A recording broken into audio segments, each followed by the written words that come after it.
The matter was returnable for inclusion in the list. It was returnable on the 6th, but it is not appearing on So what heading it is to come? Lordship. Application or what? For inclusion in the list. No, inclusion under what heading? Application for appropriate orders. It was. Yes, give. Well, one is application in respect of the second appeal. Pending directed the Lordship. No, application for what? Application? Stay. For the stay. Yes. Two applications? Yes. One application for a stay is pending. Yes. The other one? Other one injunction, that is a dispose act. The one as per direction of the Lordship Court's order. Yes. To be listed in June. May I be permitted to mention one matter, my lord, for inclusion in the list? Inclusion under what heading? Under hearing. It's a motor accident claim. Hearing? Okay, Yes. next week. It's a legal aid matter, my lord. Anyway, next week. I'm taking hearing, not taking any hearing matter this week. Come next week. I'm not with the company circumstances I'm mentioning matter. Item 103, appearing under hearing.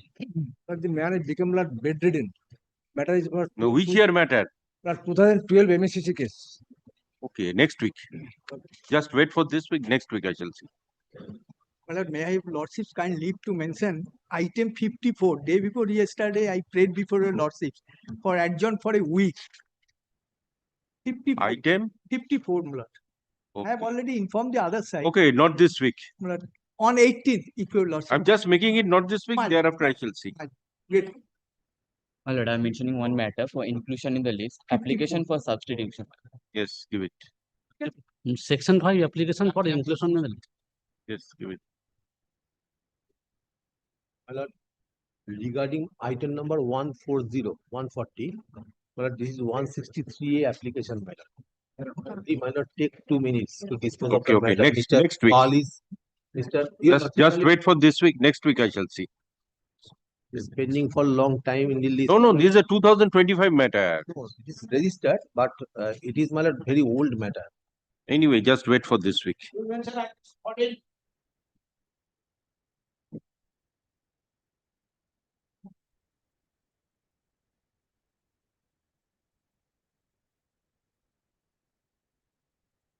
In this matter, I am for appeal in Millet. I am for appeal in Millet. It will be fixed for a hearing Appellant. on So Ten- paper books are filed. no, all are. Order. Learned advocates for the parties are present. As the matter is ready for hearing and the paper books have been filed, let this matter appear for hearing on. আচ্ছা 24 তারিখে দেখুন তো কিছু আছে না two B মেনশনটা দিয়ে দিচ্ছি কিছু যেগুলো আছে 24 তারিখে কি আছে দেখুন তো না না এরপরে আমি একটা ডেট শুধু ইয়েতে রাখবো মানে নেক্সট উইকে মানে পার্টিকুলার কোনো date only claim hearing matter দেখে নিচ্ছি নেক্সট উইক থেকে ওটা 9 তারিখ 24 তারিখে রয়েছে 25 তারিখে 25 তারিখ হচ্ছে বুধবার আছে রয়েছে না 10:30 রয়েছে কিছু yes 25 to 2026 at 10:30 AM 10:30. Okay, man. Much obliged. 3-2. Oniro. Much obliged. 16 25 তারিখ 10:30. yes who is for the appellant Yes, item number 40, I'm for the appellant, your lordship. 16 I'm By the report. respondent insurance company. shall I fix the matter or shall I make it not today It's the first time this matter has come. I don't know who is for the. okay let it be not this week Orindam Ghosh. I couldn't recollect. okay not this week I'm for Union of India. so item 17 Union of India Lordship. so matter is ready for hearing Yes, it was the once heard completely, but CB was made. Subsequently, it was cancelled and ready for hearing.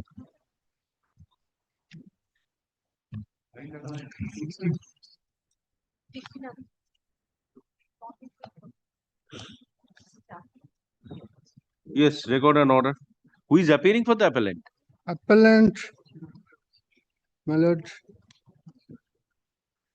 ডেটটা করে রেখে দিই আর কি, ওই intimate করে দেবে। Anyway, I'm just making it not this week. In the presence of the appellant, inform the appellant. In presence of the appellant, I shall fix that. Not this week.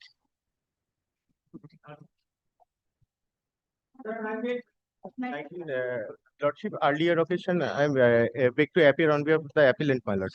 Earlier occasion, it will be not this week, my lord. My lord was pleased to make this not this week, my lord, yesterday. This Okay, matter not this week. I'm grateful. It not reflect in the list.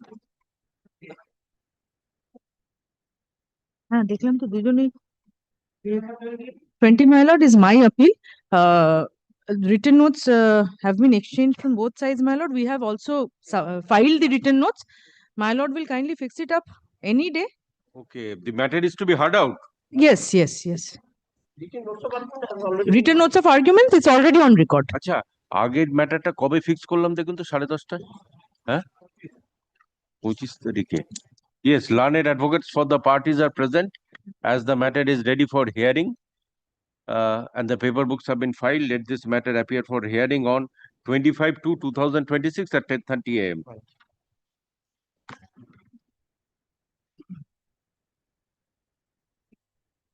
Grateful, my lord.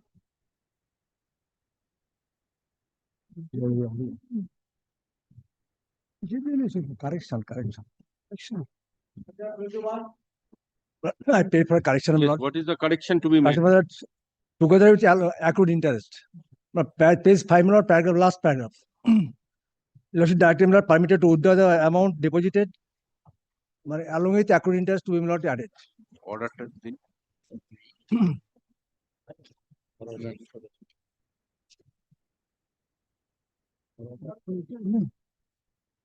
Page 5 of the order, last paragraph.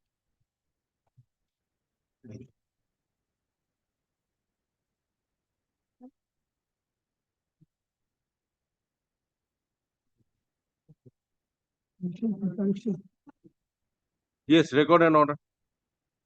Learned advocates for the parties are present. This matter is put up for necessary clarification and rectification of order dated, of judgment and order dated November 27, 2025. Stop.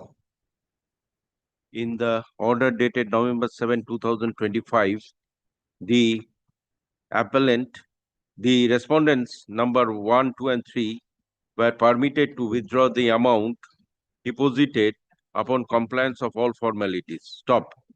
As the word accrued interest is not mentioned, it is hereby clarified that respondents number 1, 2, and 3 are permitted to withdraw the amount along with accrued interest, if any, upon compliance of all formalities. Other contents of the order dated November 27, 2025 remain unaltered.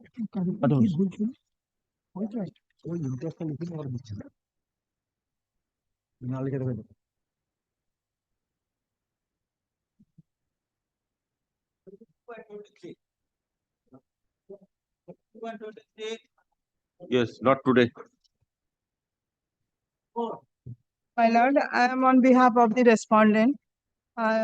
Your lordship, the matter has been fixed on 9th instant, but due to some unavoidable circumstances, it could not be taken. The matter was fixed on 9. Yes, sir.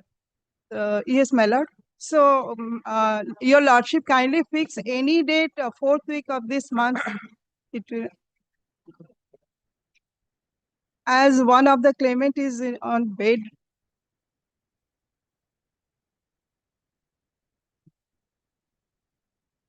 Yes, record and order. Learned advocates for the parties are present. As the matter is ready for hearing and paper books filed, let this matter appear for hearing on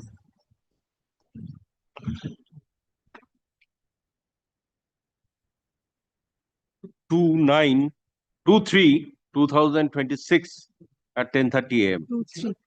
2nd of March.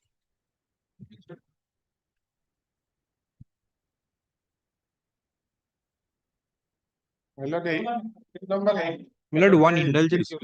Yes, item 1/8, Milord. 1/8. The appellant, Milord. It is already made not this week. It is appearing under the heading not this week. Next week it will be taken up, you see. Lord, one indulgence, Lord, item number 22 and 23, Lord, I was for the appellants, Lord. Just wait, please. Yes, item 24. Yes, 25.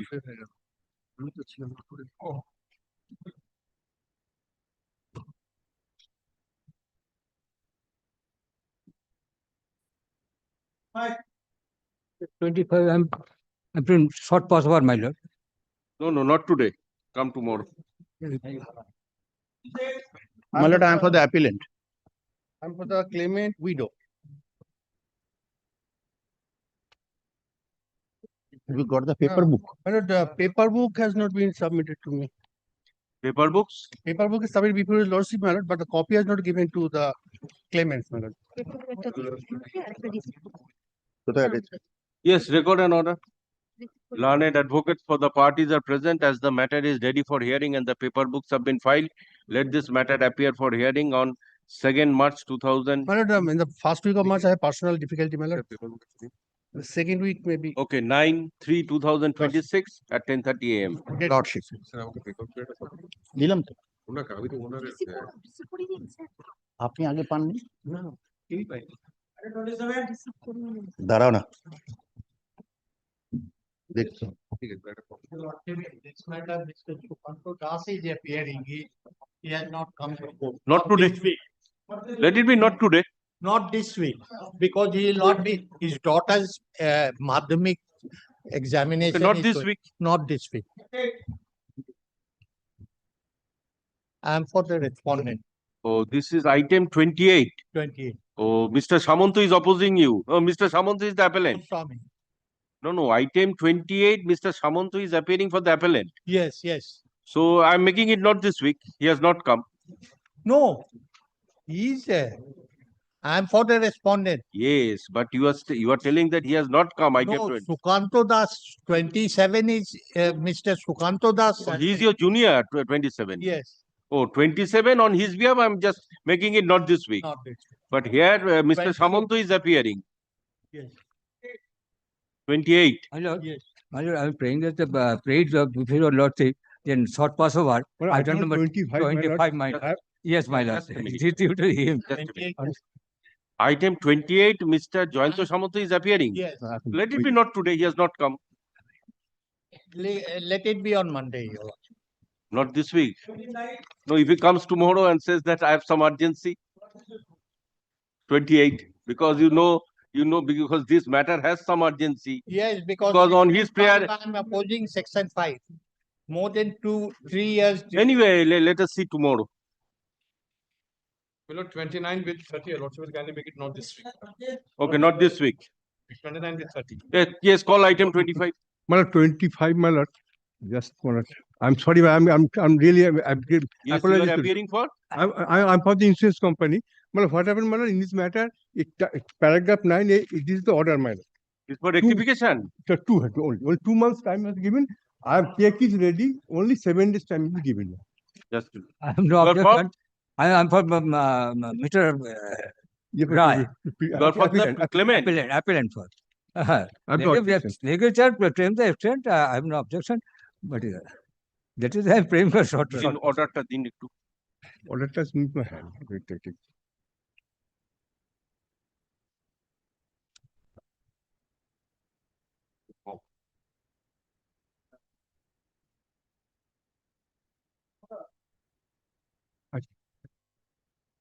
Consequently, paragraph 9 of the order.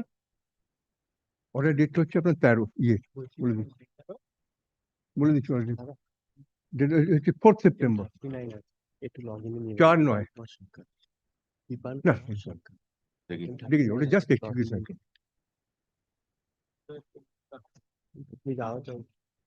মানে paragraph 9 11/2024 paragraph 9 paragraph এই final অর্ডারটা দিন এই 19 নয় তো 19/11 এটা তাহলে last অর্ডারটা কবে কাজ লাস্ট হচ্ছে 9 2025 হ্যাঁ 2025 4/4/9 4th September last. এটা কি লোক আদালতের অর্ডার ছিল? No. This is certified copy of I have got 30. If you can take it from me.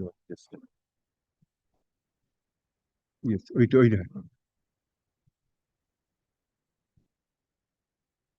But paragraph 9 of the order, man, only just a rectification. Paragraph 9. Paragraph 9. Yeah. Okay, just The a learned minute. advocate of the respondent insurance company deposit balance to such and such Along with interest. along with interest. Okay, time to extension. Yeah, so just 2 months. Before the office, within 2 months from the Yes, date. my of passing my of check this is order. ready, man. So the period has expired. Yes. Yes, record an order. Learned advocates for the parties are present. In terms of judgment and order dated 4th September 2025, the appeal was disposed and the respondent number 1 insurance company was directed to deposit the balance sum of rupees 7,27,963 along with interest before the Office of Registrar General, High Court, Calcutta within 2 months from the date of passing of this order. Stop.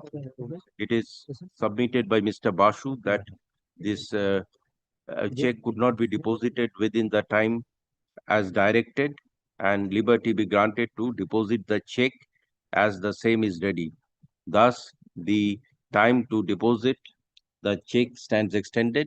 7 days, man. The respondent number 1 insurance company shall deposit the check on or before 16/2/2026. 16/2. On or before 16/2/2026. Very good.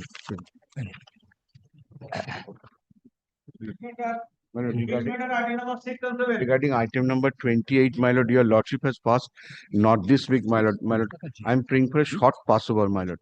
Extreme urgency involved in this matter, my lord. No, it is made not today, probably. My lord, I am praying for a short passover. Today I want to do this matter. Extreme urgency involved in Come this matter. tomorrow, okay. No, my lord. It's a to be mentioned matter, okay. What is the urgency? I have to fix a date for Extreme hearing. urgency involved in this matter, my lord, is because execution proceedings has started, my lord. I have to. Tomorrow is the next date, my lord. Very well, I'll take it up tomorrow.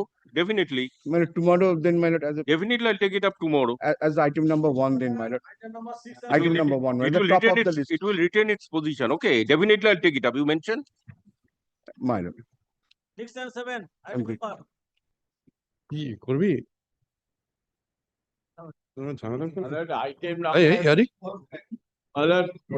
One thing, item number 34, only one line be added. Mr. General is done. Correction. Please wait. তোমাকে ডাকিনি সবাই কেন বলে? Yes, call the fixed matters. 6 and 7. Milord, 6 is insurance appeal and 7 is the cross objection filed by the claimant. Milord, it's an injury case. Yes. Milord, a principal award of rupees 42,47,000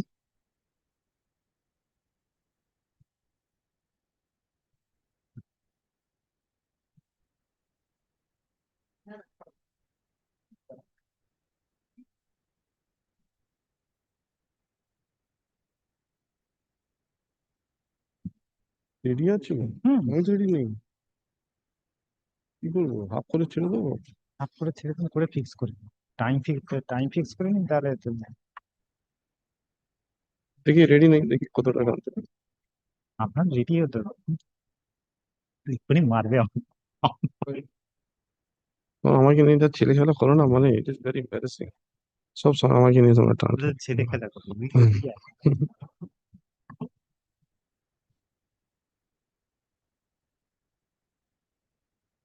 Yes. Milord, as I was stating, Milord, this is an injury case.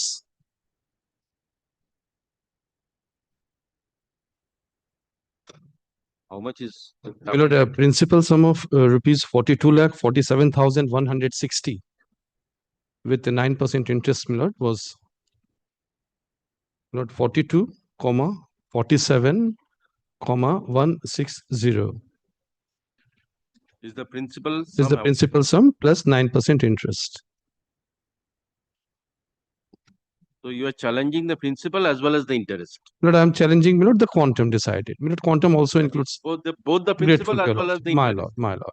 Yes.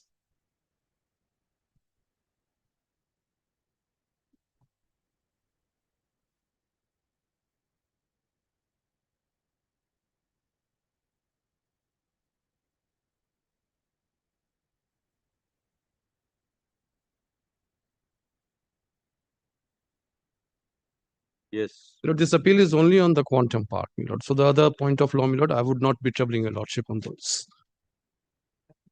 My lord, victim, my lord, was a 38-year-old man, my lord, namely Sheikh Qasim. My lord, he was in a sari business. He was a sole proprietor.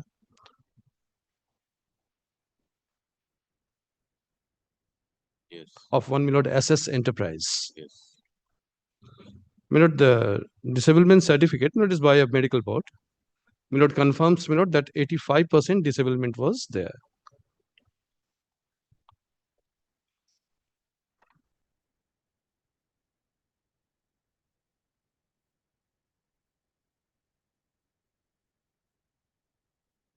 Yes. My lord, learned tribunal judge, my lord, after taking note of everything, my lord considered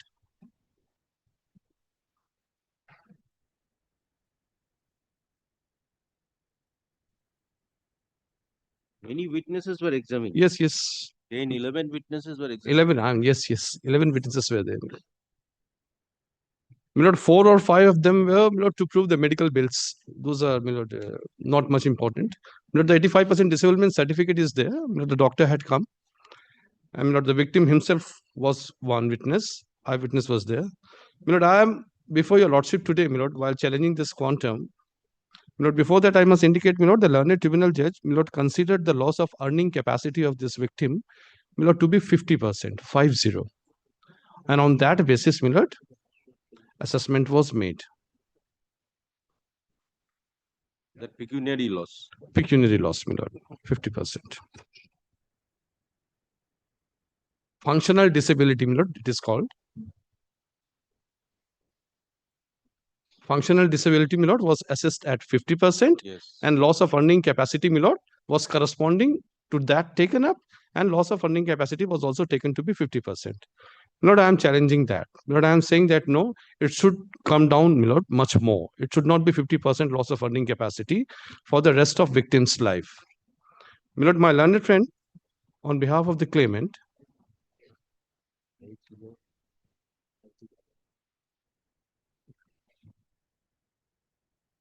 my lord, I'll take your lordship, my lord, to every single page. My lord, your lordship will not worry. My lord, I'll show why, my lord, I am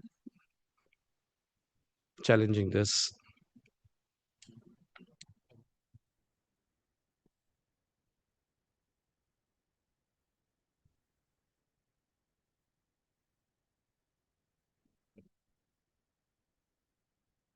My lord is looking for at any particular page or any particular minute. No, I'm just considering the particulars Lordship. considered.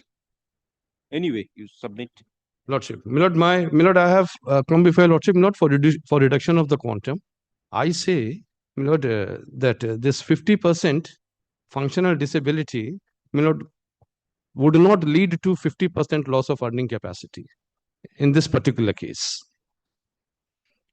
So the awarded sum should be reduced because loss of income, my lord, has to be seen, my lord, in actual sense.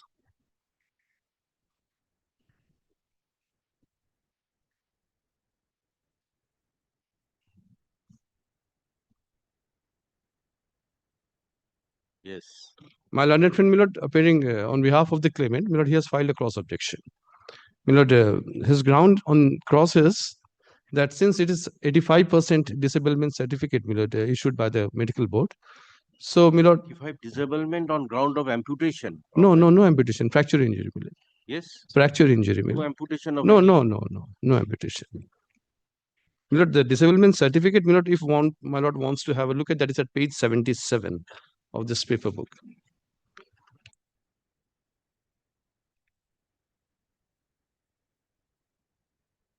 My lord, before I show that disablement certificate, let me just indicate, my lord, Page 77 is there, my lord's paper book. Yes.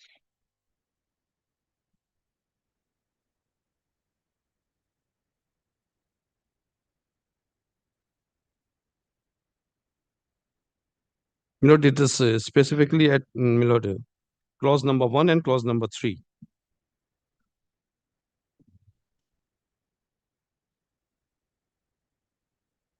Clause number 1 is, my lord, looking at, Yes. Post-traumatic, post-operational.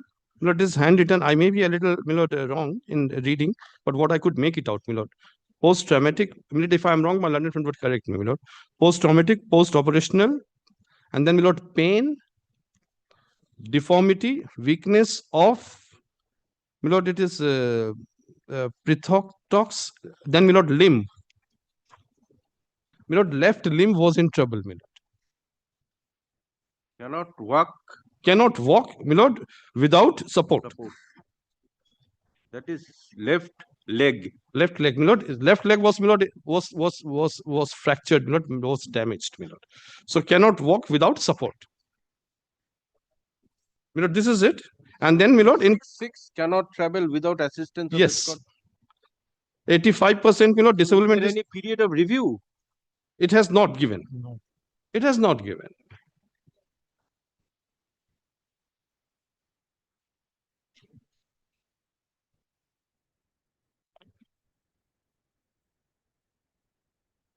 He is the owner of a. It is a proprietorship concern. It used to, deal with, saris. They were, making jari on those saris, Jari work. Is knows, this jari work on saris, That is what, he claimed. He has filed income tax return as well, Those are also there.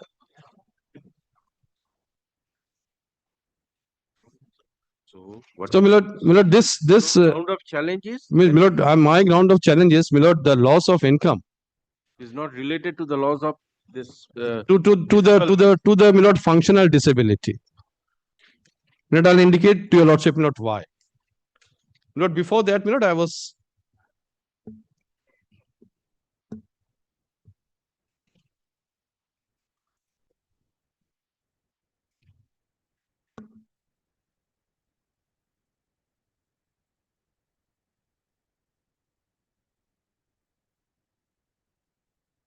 Yes. I was telling a lordship, my learned friend has filed a cross objection. On the basis of this certificate, he says that since the disablement is 85%, then at least 85% loss of earning capacity is to be considered, because learned tribunal judge considered 50% loss of earning capacity, and if more, then he would also be praying for 100% loss of earning. I'll invite my lord, to the judgment passed by the learned tribunal judge. First of all, how learned tribunal judge has decided, and then I'll take my lord to the evidence part. The award of learned tribunal starts at page 22. My lord will kindly come, to page 22 of this paper book, from where the award starts. Yes. Since the other factual aspects are not, challenged. Accident is age of disablement, the loss of earning capacity. Loss of earning capacity, functional disability, that is what we call it. That is the quantum. That is the quantum, So, since involvement, insurance coverage, rash and negligent driving part, I am not challenging much. There is a minor, hiccup. I'll indicate to your lordship that also. But, these points, being admitted, I would invite my lord, to state, come to page number 37, where this quantification part is there.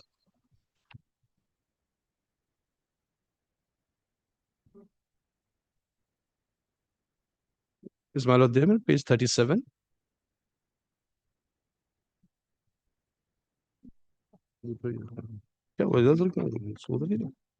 Yes.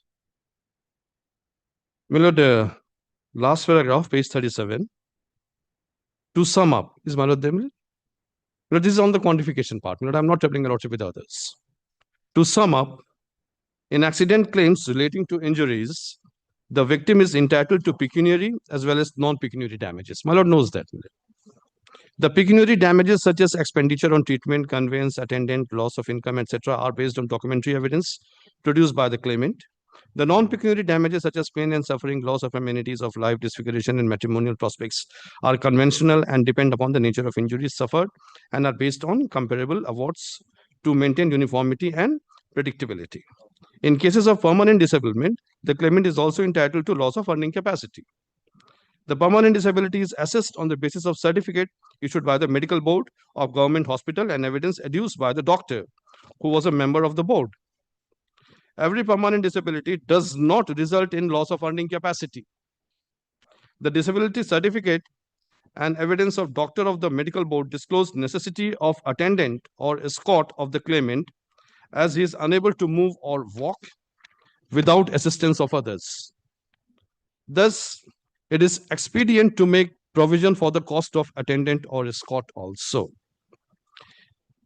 In Sarla Verma, Milord, this table is reflected, Milord. I am not troubling your lordship with this table. Sarla Verma and the table, Milord, the multiplier selection. Multiplier is selected. Yes, the multiplier is selected, Milord. No dispute with regard to the multiplier. Milord, after the table, Milord, as per Sarla Verma's case, the multiplier up to the age of 38 years should be 15. Milord, in our case, it is there. So, Milord, no dispute with regard to the multiplier. Milord, next paragraph. In the instant case, the monthly income of the injured is rupees 28,900. And so annual income is rupees 3,46,800. Milord, this is on the basis of income tax return. I'll take your lordship to there, Milord. He is entitled to get 40% future prospect. Milord, self-employed businessman, 40% future prospect was also granted. As per the verdict of... No, self-employed means 30% or 40%? 40, Milord, below the age of 40, Milord, so 40%. So, Milord, following penalty, Milord, your lordship knows. Income of his future prospect as per the verdict of Honorable Constitution Bench of Apex Court in the case of National versus Penacity, reported in so-and-so. Percentage in case of future prospect is 40%, so it becomes 1,38,720. Milord, 40% is 138. And then when these are added, Milord, yearly income and this future prospect, 40%. So, Milord, yearly income is 485,520. As the functional disablement is 50%. Milord, functional disablement, Milord, has been taken note of or, Milord, considered to be 50%, not 85%. The amount will be rupees 242. Milord, 50% of 485 is 242. And as such, loss of future earning is, Milord, 242 into 15 multiplier. Milord, it becomes, Milord, in the, your lordship will kindly come to the columns, Milord, calculation part, chart. Loss of earning is 36,41,000. Milord, 2,42,000 per annum into 15 multiplier. So, Milord, for the rest of the life, it is 36,41,000. And then thereafter, Milord, approximately 6 lakhs have been added under various heads.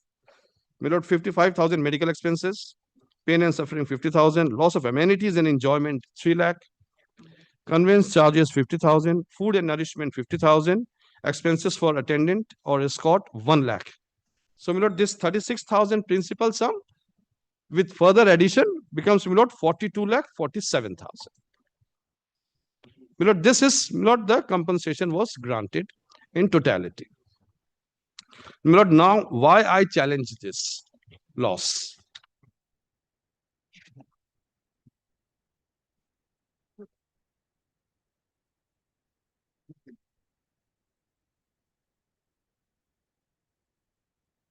Milord, am I clear up to this, Milord? Yes.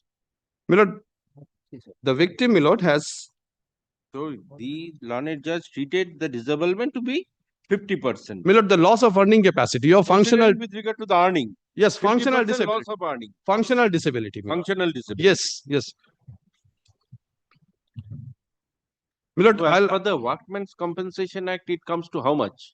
If Workmen's Compensation Act is applied, Milord, he will not get any compensation, Milord, because the schedule does not, Milord, refer to fracture injuries. Number one, Milord, the doctor's opinion is to be taken there into, Milord, and then it has to be seen, Milord, what should be the disablement. But the chart of, Milord, Workmen's Compensation Act, Milord, does not reflect any. It is that act is also applied in some cases. Yes, yes, that act that is also also a guideline. applied, Milord. I'll just indicate the chart to your lordship of Workmen's Compensation. Hey, so schedule, Milord, schedule is there. Milord, as far as the schedule injury is concerned, Milord, this schedule is not there. It is falling under non-schedule injury. The chart, my lord, does not reflect any percentage of disablement because there is no amputation. This is a fracture There is injury. other injuries. Yes, my lord. This is the fracture injury. So, my lord, it falls under the non-schedule injury. In non-scheduled injuries, there is no question of any percentage. Non-schedule injury, my lord, the medical, my lord, the doctors or the medical board, my lord, whatever they would suggest, my lord, that would be there. That is again, my lord, subject to various scrutiny. But, my lord, as far as the schedule is concerned, under the Act, there is no provision, my lord.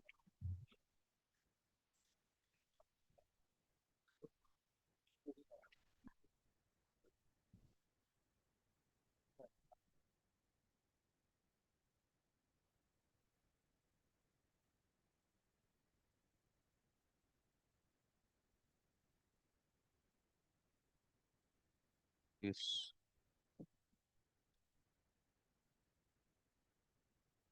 Now, my lord, in these injury cases, how this assessment is to be made, my lord. My lord, your lordship knows, my lord, at the cost of repetition, lordship will kindly pardon me. My lord, this insurance, my lord, is to see to it that as far as the financial aspect is concerned, my lord, the victim goes back to its original position financially. My lord, it is only with regard to the reimbursement. My lord, the loss is to be assessed.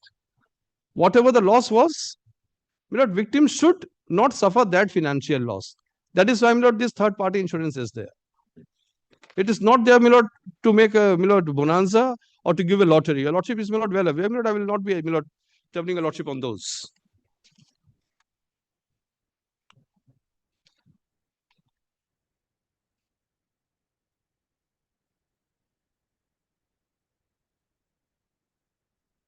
Yes. My lord, first of all, my lord will kindly come to the evidence of the claimant himself. My lord, he came before the learned tribunal.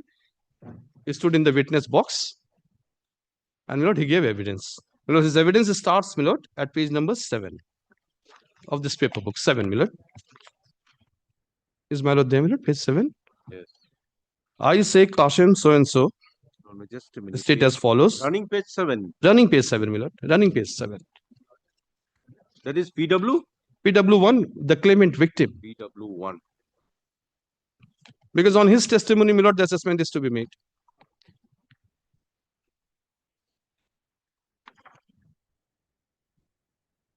Yes, PW1. Yes. My lord, number 1, I, Sheikh Qasim, so and so, solemnly affirm. 2, I say that I am the applicant and I'm, on behalf of injury of myself, I am submitting. 3, I say that I have filed this case for grant of compensation. 4, I say that I filed this case under section 166A. My lord, it should be 166. I believe, my lord, wrong submission, whatever. My lord, I am not on that. In a road traffic accident. 5, that the accident took place on 27th June 2015. 6, I say that on 27 June 15 at about so and so, I was standing as a pedestrian. Suddenly a trailer number so and so coming at high speed, rash, negligent manner, dashed me. I sustained severe lethal injuries. With the help of local people, I was removed to Howrah Hospital. I was shifted to medical college. I was admitted from so and so. Finally, I was shifted to SSKM. I was admitted, discharged. I've done my treatment as OPD. And also I have been treated with some private medical practitioner. I'm now still under treatment. Sum of 2 lakh is spent. Next page, 7. I have fracture bone, milord. I have fracture bone with leg specially. With leg especially fracture left leg and clavicle, and also fracture 5th, 6th ribs, RTA with polytrauma. I was referred to plastic surgery. 8, I say as a result of above accident, I had 85% permanent disablement certificate from the government hospital.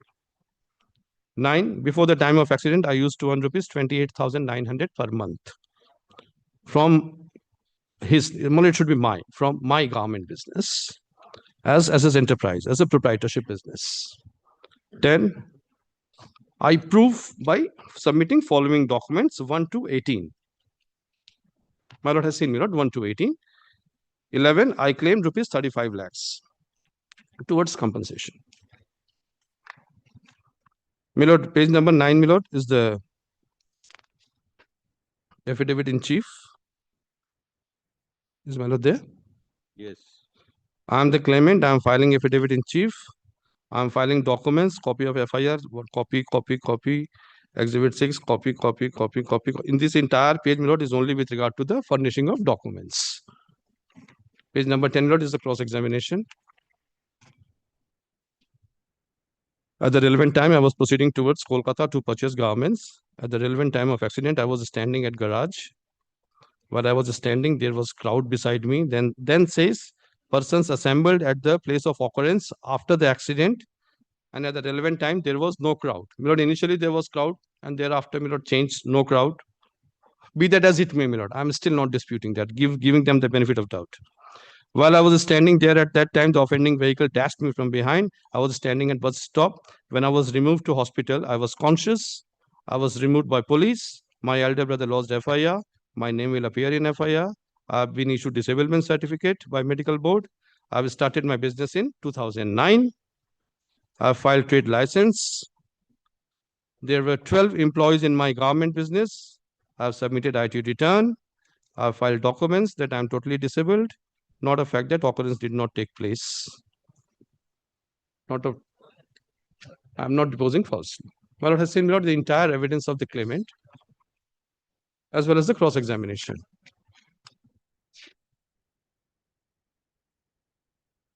My lord, this entire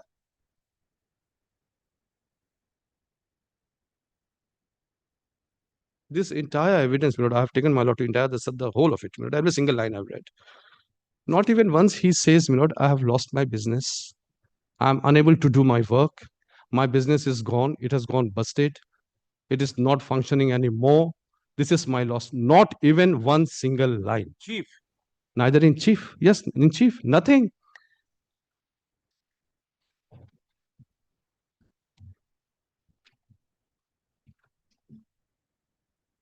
He says, I've suffered injury, give me money. I understand that.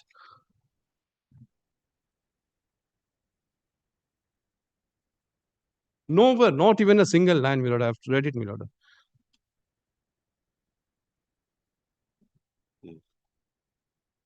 No assertion by any single word that my business has stopped.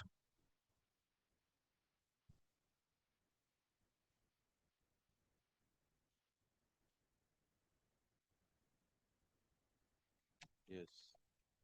My lord, in spite of this, my lord, in one line, my lord, he has said, my lord, in page number 8, that the accident I used to earn so and so. Correct. After the accident, are you earning more? Why are you silent there? And in the claim petition, what did he say? Before the accident. My lord, 28,900, yes. That is also stated.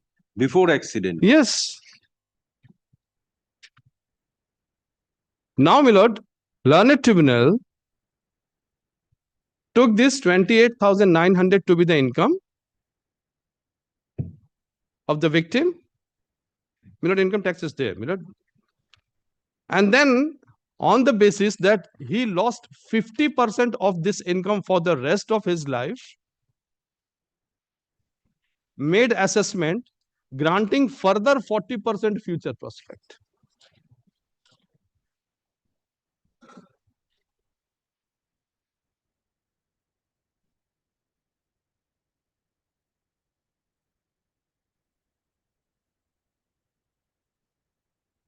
Yes. But when there is no assertion at all with regard to loss of income,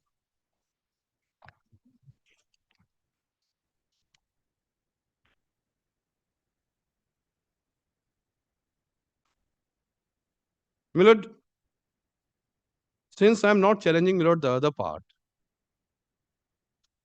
my lord, I'll take, my lord, your lordship, my lord, to the income side again. My lord, this income tax department gentleman, my lord, an inspector, he had come before the court. My lord, he was PW11 at page 21, my lord, he is there.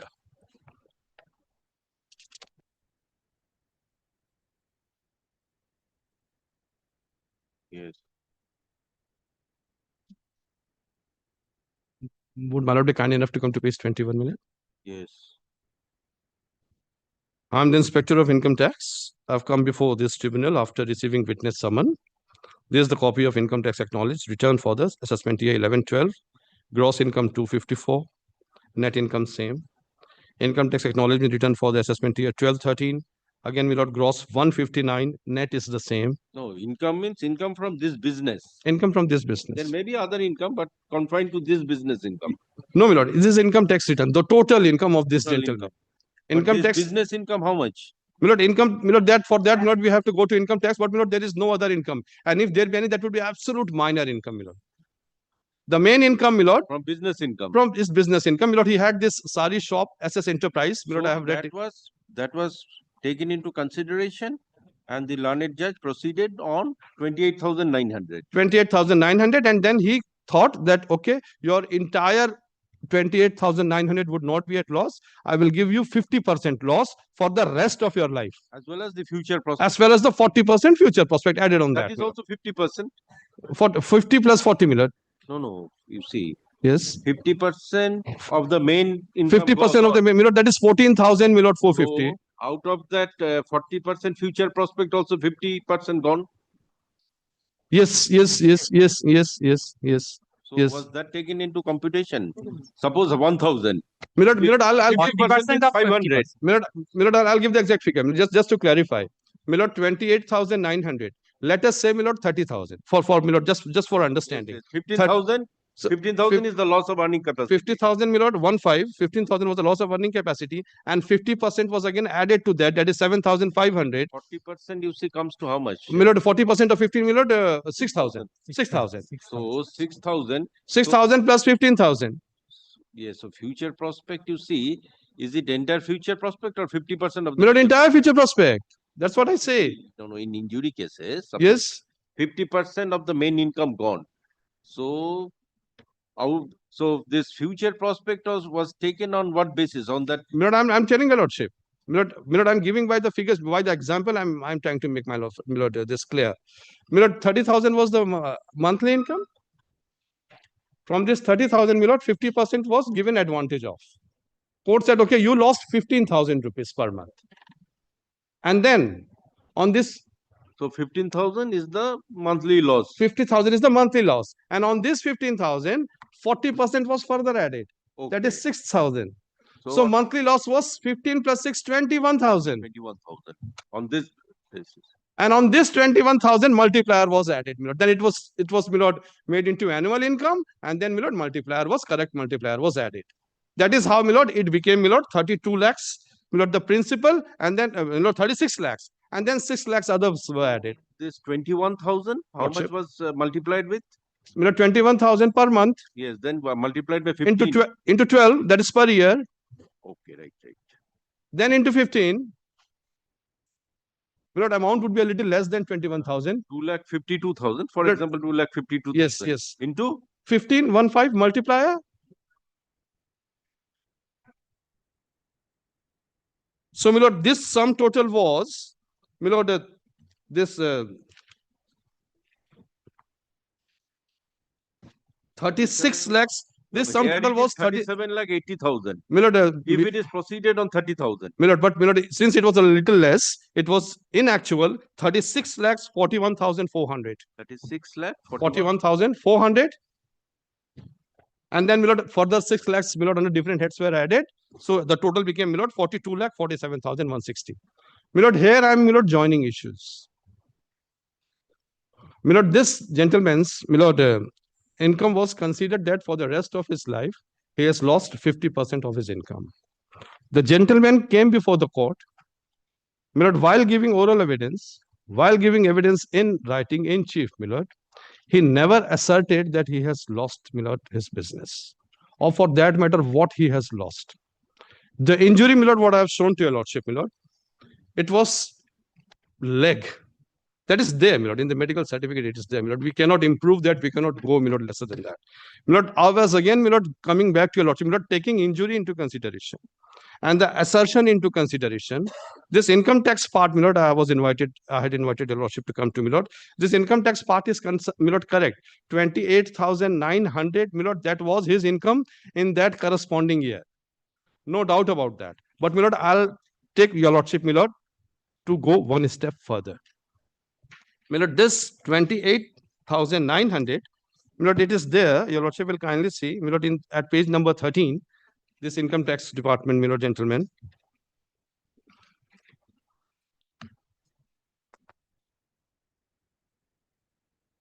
My lord, in the middle part, my lord, first, second, third, fourth, 5, 6, 7, 8, 9. My lord, 8th sentence from the left, my lord, this is the copy of income tax acknowledge. Is my lord there? This is the copy of income tax acknowledge return for the assessment year 2014-15. My lord, this is the relevant year for which the income was considered 28,900. Your lordship will kindly make a mark on this, my lord. 14-15 under so and so showing gross income of 346,800. And the net income is 316,800. My lord, this 346,800 was considered by the learned tribunal judge. That is at page number 37, my lord, of this paper book. 38.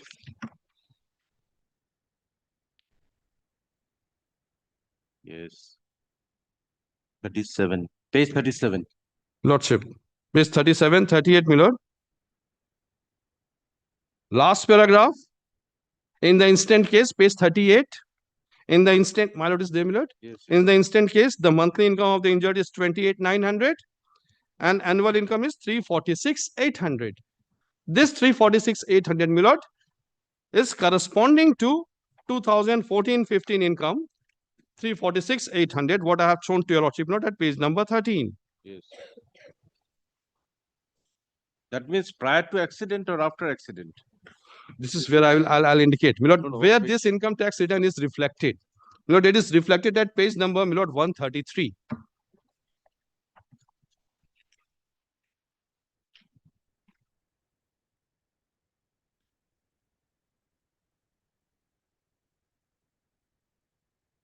My lord, page 133, page 134 as well, my lord. It starts from 133, finishes at page 139. Yes, 133. My lord, your lordship will kindly see in the middle, my lord, there is a rubber stamp. Yes. Rubber stamp of, my lord, income tax department. 15th June 2015. Accident, my lord, 26th or 27th June 2015. Just 10 days before the date of accident. This return was filed. This was correct? Yes. My lord, no, my lord, changing, no manipulation, nothing. Absolutely correct. I go by it. And my lord, this shows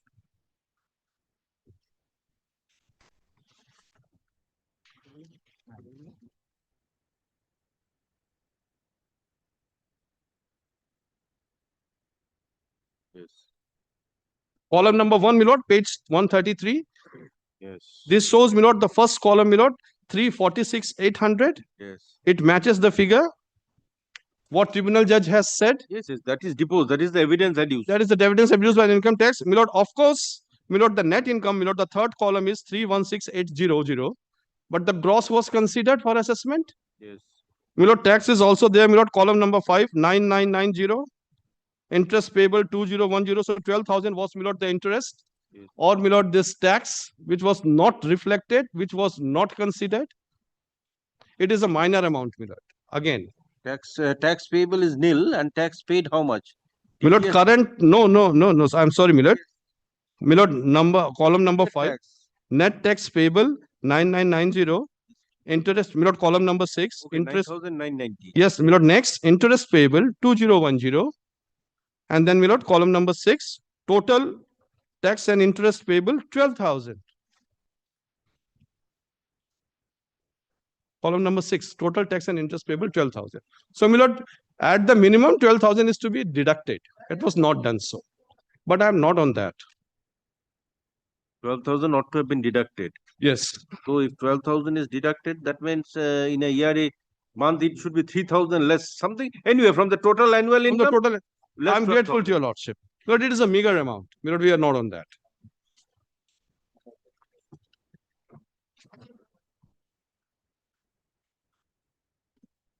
Now, my lord, I'll again, my lord, invite your lordship, my lord, to kindly come again to page number 13 of this income tax gentleman.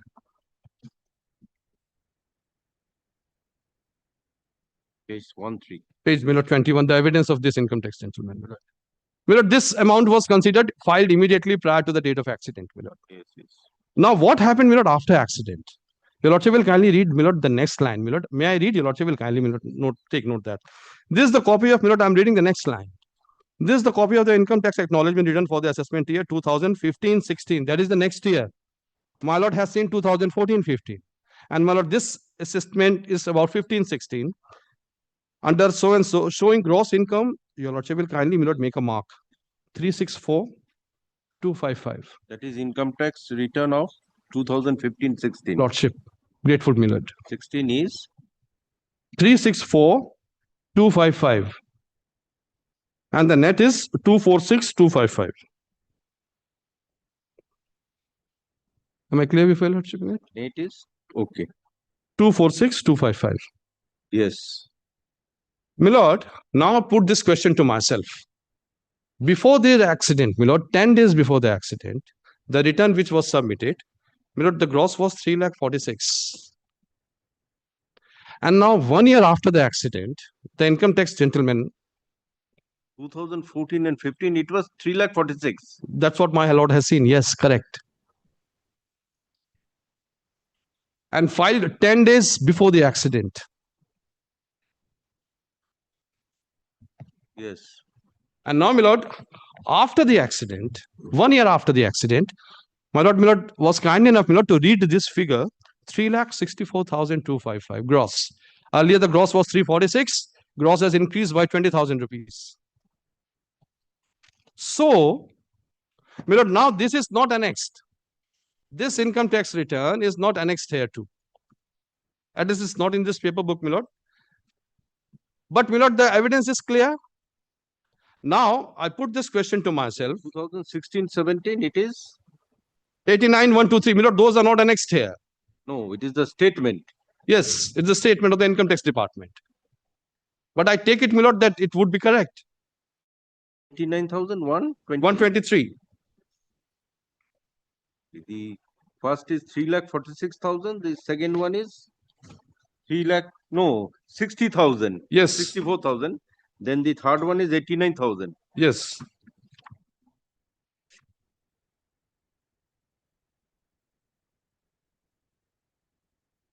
Yes.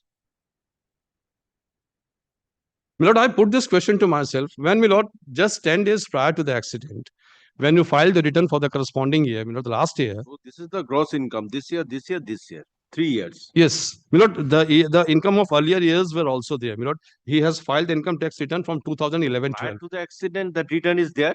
On the subsequent year, accident return is there. And on the following year also. Lordship. As per the statement. As per the statement. Rupees 89,123. Yes. My lord, I am a little taken aback because when prior to the accident, this gentleman, my lord, was having a yearly gross income of 346,000. The return was filed 10 days before the accident.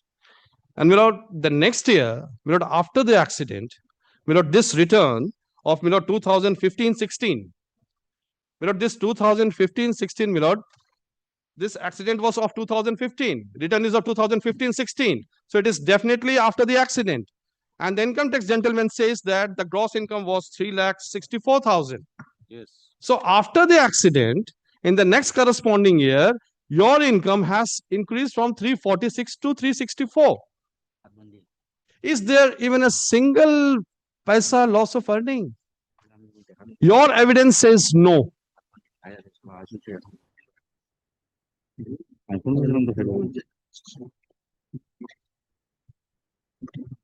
Rather, your income has increased in the next financial year after the accident.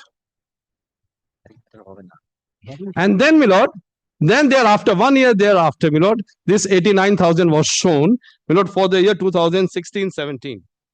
Maybe, my lord, there was an afterthought or whatever, because, my lord, this claim case was already filed by then. Then the matter was before the court. No, this is also copy of the income tax. Yes, yes. 2000.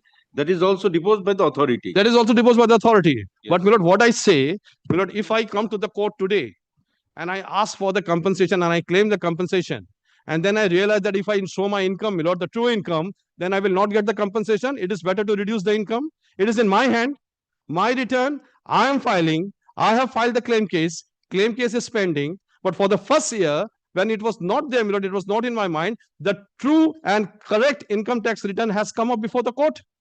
And that says, after the accident. Pursuant to the filing of the claim case, also return was submitted. Yes, yes, my lord, this claim case is. Pursuant to the filing of the. Yes, my lord, this claim case, my lord, was filed in the year 2016. Yes. 29 of 2016, it has to be in the beginning of 2016. My lord, MSCC number 29 of 2016. No, the accident took place in July 2015. Yes. Claim case filed in 2016. Lordship, in the first half. Yes. And definitely return was filed in April 2016. Yes, my lord. This prior to the accident, it was filed 15 June 2015. And next return, my lord, must be, my lord, somewhere around, my lord, March, April, May, June 2016. We take it that when your income was increased 1 year after the accident was, my lord, 2015 June. Yes. Your June return. Prior to accident, one return was submitted. Thereafter, immediately prior to the accident. Yes. Thereafter accident also income tax return was submitted. Yes. And thereafter also income tax return was Yes. submitted. Yes. So on the following year, it should increase. It should increase. Thereafter, it should decrease. Yes, my lord, that is why I say, my lord, why it was decreased, my lord. That is why, my lord, I am drawing this conclusion. Why that time you had filed this claim case? Is there any suggestion that you have manipulated? No, my lord, he does not say that he has lost any income. Why shall I, my lord, put myself into trouble? So whatever there in the record, let us go by that. Yes. My lord, one has to say that I have lost my income. Then only I would say that how, no, why? If it doesn't say, my lord, why would I put myself into, my lord, this leading questions? So this point was also argued before the trial court. My lord, this point, my lord, is on the face of it, my lord. Learned tribunal judge, my lord. My lord, learned tribunal judge, my lord, that is why, my lord, this functional disability part was taken into consideration. What is actual loss of, my lord, income? Learned tribunal judge somehow, my lord, on the basis of this, my lord, considered that no, your loss of income was not 12,000 was not deducted. My lord, that was, my lord, that was the prior income, that the one which was considered. But I am going a step further, and I am saying that there was no loss at all. Forget about income tax deduction. Income tax deduction in any event, my lord, that has to be done. But, my lord, if I go a step further, then there was no pecuniary loss at all. And if there is no pecuniary loss, my lord, you are not entitled to any compensation against the 36 lakh goes. 36 lakhs goes. Non-pecuniary, my lord, whatever, my lord, feelings, my lord, that he is entitled to, he has already been given 6-7 lakhs under those heads, my lord, inclusive of, my lord, various heads. 6-7 lakhs has been granted. But for pecuniary, you neither assert, and the document shows that your income increased. Later on, when you realize that your income has increased, then you, my lord, manipulated, and then you filed a return of 89,000. But that was 2 years after. But immediately, my lord, after the accident, your income has increased. My lord, now evidence is to be taken as a whole. I am grateful to your lordship. Yes. Yes. My lord, now I am coming to, my lord, this injury part. Injury, my lord, I had shown to your lordship. My lord, this disablement certificate, it was at page number 77.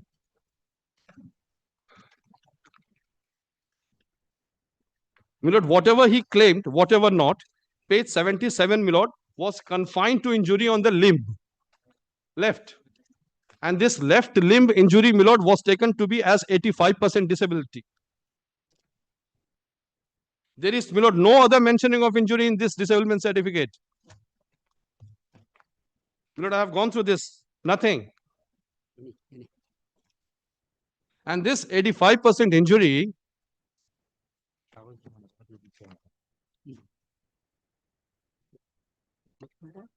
my lord, this 85% injury, my lord, is having that, my lord, workman compensation. My lord, when, my lord, 1 lakh is entirely gone, my lord, from more than hips, my lord, or from the, my lord, this joint, or, my lord, the hand goes from the shoulder joint, my lord, even then it is not 85%. What injury is this, my lord? 1 limb, no amputation, nothing. Whatever it is. Whatever it is, it is. For the medical. My lord, whatever, yes. that they have My certified. lord, I am coming on the part of Whether the income has gone my lord, down my or lord, two aspects. not pecuniary loss. My lord, there are two aspects to this case. One is, my lord, pecuniary loss, whether you suffered or not, and whether the percentage of disablement, my lord, whether it is, my lord, functional disability to be taken up to what extent, this is my lord has to decide. My lord, the board has said 85% disablement. Court has learned court My lord, has yes, said yes. 50%. My lord, my lord, board has said 85%. Yes, yes. Learned tribunal just said that fine, 85% board has said. What would be the functional disability? Functional disability, my lord, trial court has said, I will take it as 50%. Functional disability corresponding to loss of income, 50%, that has been granted. Yeah, future pursuit was also granted. My lord, I go a step further. My lord, what is the injury? Your lordship will kindly have to, my lord, take note of this. But this 46 lakhs, 47 lakhs, 50 lakhs, my lord, with interest is coming to 60 lakhs. My lord, this is not fun and games here, my lord. This, whatever is the procedure that has to be yes, yes, my lord, I'm talking about the procedure. I'm talking about the procedure, my lord. My lord, your lordship, my lord, again, I'll invite my lord. My lord has seen this disablement certificate. It refers to the limb, one limb. My lord, your lordship will kindly, my lord, come to page number 68. 68. Yes. My lord, this is after the accident. OPD, when my lord, he was discharged, everything was done. My lord, he went to the OPDs. Not this, your lordship knows, my lord, OPD is not for the checking, my lord, day checking. You go there, you show it to the doctor, my lord, how is your situation, then you come back. My lord, your lordship, my lord, is at page 68. My lord, you kindly have a look at the date, my lord, at the top right. It is 27th October 2015. Top right, my lord, from the third or fourth, my lord, one from the top right. 27th October 2015. Yes, yes. My lord, this is 4 months after the accident. When he was, my lord, whatever the problem was, my lord, he had suffered the damage, the fracture, whatever it was. And then, my lord, is after 6 months. My lord, claim is, my lord, after 7 months. 6-7 months. My lord, he went to OPD. My lord, that's what he has stated in his evidence also. That I went to this hospital, that hospital, and then I went to the OPDs on different occasions. My lord, this is one of the last, page 68, Babu. My lord, this is one of the last OPDs, my lord, which is annexed here too. My lord, what does this OPD, my lord, OPDs, my lord, records, my lord, what had happened actually, and what is the current status of the, my lord, patient. My lord, this OPD, my lord, on the left, your lordship will kindly says, my lord, at the bottom, handwritten, page 68, my lord, I was inviting your lordship to. My lord, on the left, my lord, handwritten, C/O. Your lordship has seen that, my lord. CO means, my lord, complaint of. What is the complaint, my lord? 4 months after the accident. Complaint of, my lord, movement in the left ankle. Complaint of loss of movement. Is my lord there, my lord? If I'm reading correctly. Complaint of loss of movement in the left ankle, my lord, for the last 4 months. Because this accident was 4 months old. HO cut injury on the left ankle. My lord has seen that, my lord. Yes. This is the, my lord, the entire complaint. This is the entire damage and advice. AROM to left ankle. Review after 15 days. And review after 15 days. My lord, why I am showing this to you? My lord, I have shown your lordship, my lord, the injury. Injury, my lord, the disablement certificate speaks. How many days he was in hospital? My lord, maybe 1 to 2 months. 2 months. 2 months. 2 months. My lord, subject to correction. Not approximately 2 months. No, or government hospital.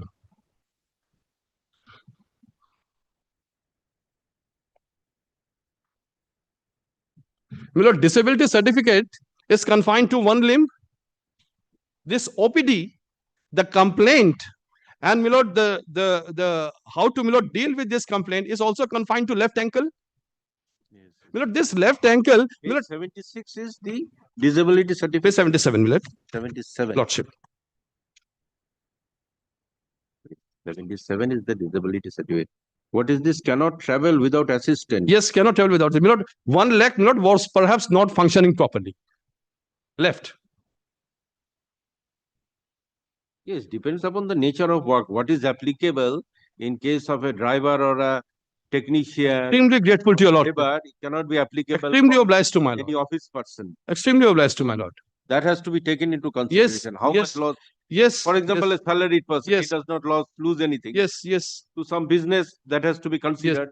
My lord, advocate loses his tongue, my lord. Yes. Maybe, my lord, as per the Business schedule, information to some my extent. lord, as per the schedule, it is only 20%. But, my lord, in other words, my lord, other than drafting, he cannot appear before the court. Drivers and this. Driver loses a leg.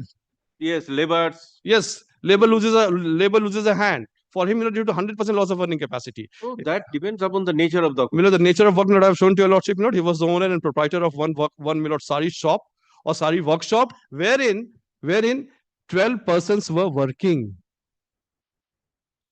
What was his job, my lord? Managerial part?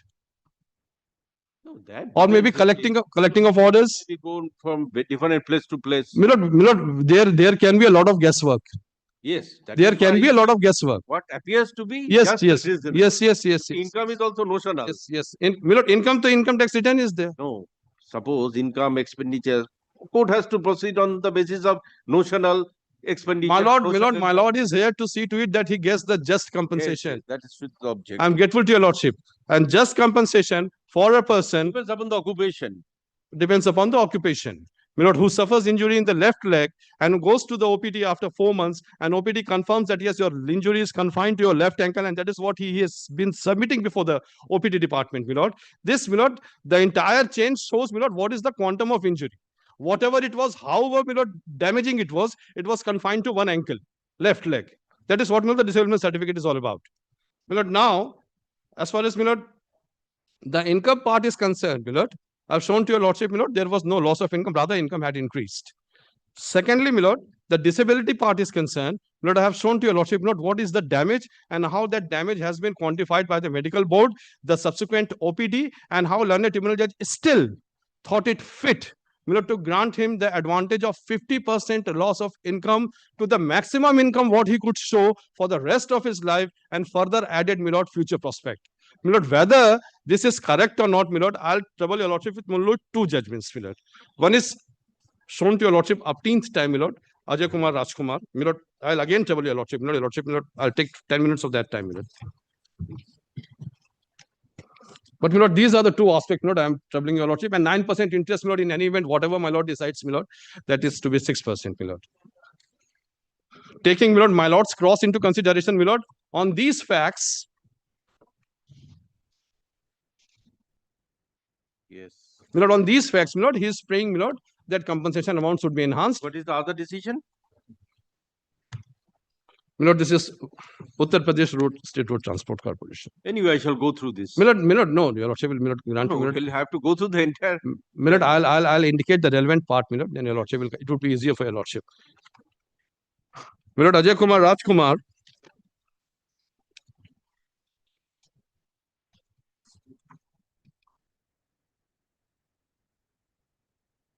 This is 163A.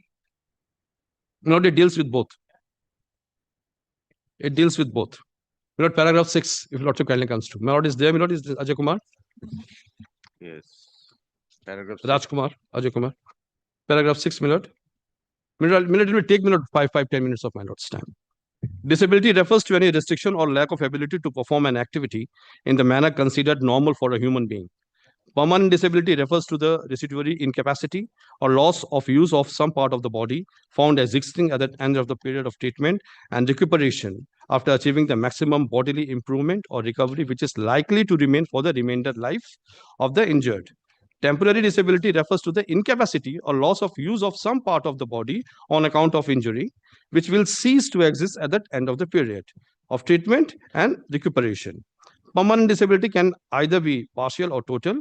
Partial permanent disability refers to a person's inability to perform all the duties and bodily functions that he could perform before the accident, though he is able to perform some of them and is still able to engage in some gainful activity.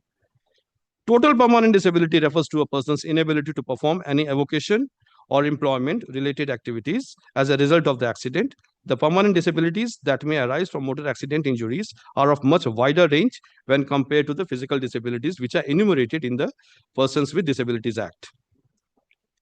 But if any of the disabilities enumerated in Section 2(1) of the Disabilities Act are the result of injuries sustained in a motor accident, they can be permanent disabilities for the purpose of claiming compensation.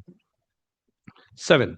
The percentage of permanent disability is expressed by the doctors with reference to the whole body or more often than not with reference to a particular limb when a disability certificate states that the injured has suffered permanent disability to an extent of 45% of the left lower limb.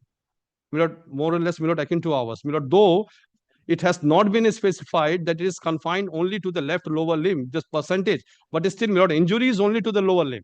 1. The extent of the disability of a limb or part of the body expressed in terms of a percentage of the total functions of that limb obviously cannot be assumed to be the extent of disability of the whole body. If there is 60% permanent disability of the right hand and 80% permanent disability of the left leg, it does not mean that the extent of permanent disability with reference to the whole body is 140%. That is 80 plus 60. If different parts of the body have suffered different percentage of disabilities, the sum total thereof expressed in terms of the permanent disability with reference to the whole body cannot obviously exceed 100%. 8. Where the claimant suffers a permanent disability as a result of injuries, the assessment of compensation under the head of loss of future earning would depend upon the effect and impact of permanent disability on his earning capacity. The tribunal should not mechanically apply the percentage of permanent disability as a percentage of economic loss or loss of earning capacity. This is made clear. It should not always be corresponding to the percentage of disability. The Honorable Court or the learned tribunal has to decide what is the functional disability, or for that matter, what should be the loss of earning capacity, taking note of the work what he was doing, as had fallen from your lordship.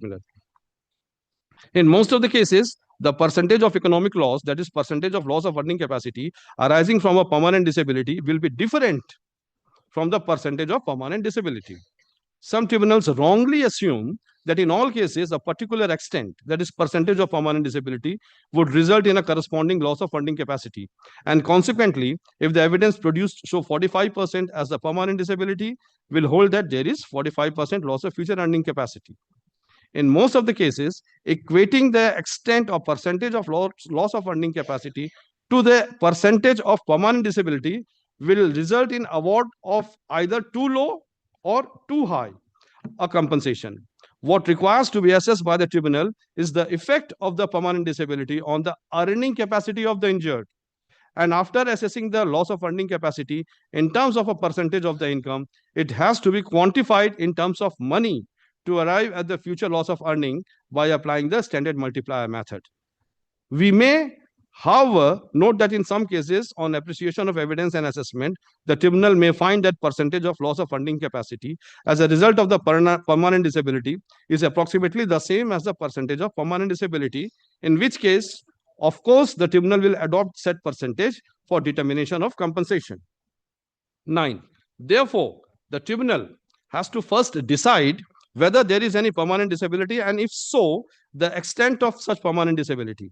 This means that the tribunal should consider and decide with reference to the evidence, I, whether the disablement is permanent or temporary, II, if the disablement is permanent, whether it is permanent total disablement or permanent partial disablement, III, if the disablement percentage is expressed with reference to any specific limb, then the effect of such disablement of the limb on the functioning of the entire body, that is the permanent disability suffered by the person.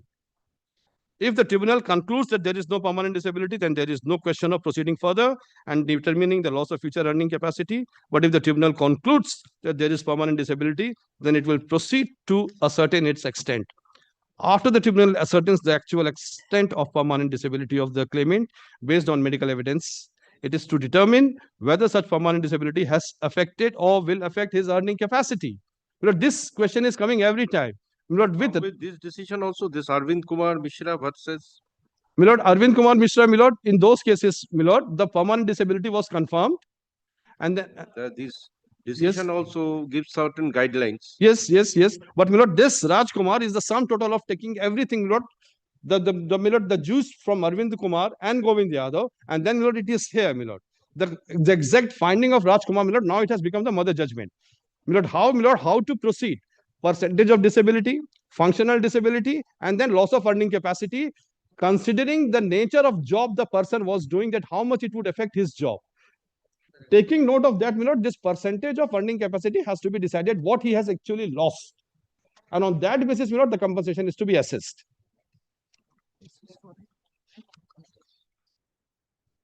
Milord, 10, 11, 11 is again very important. 10 I am skipping, my lord, it is, my lord, again the same thing is being said. 11, the tribunal should not be a silent spectator when medical evidence is standard in regard to the injuries and their effect, in particular the extent of permanent disability. Section 168 and 169 of the Act make it evident that the tribunal does not function as a neutral umpire, as in a civil suit, but as an active explorer and seeker of truth who is required to hold an inquiry into the claim for determining the just compensation. The tribunal should therefore take an active role to ascertain the true and correct position so that it can assess the just compensation. While dealing with personal injury cases, the tribunal should preferably equip itself with a medical dictionary and a handbook for evaluation of permanent physical impairment.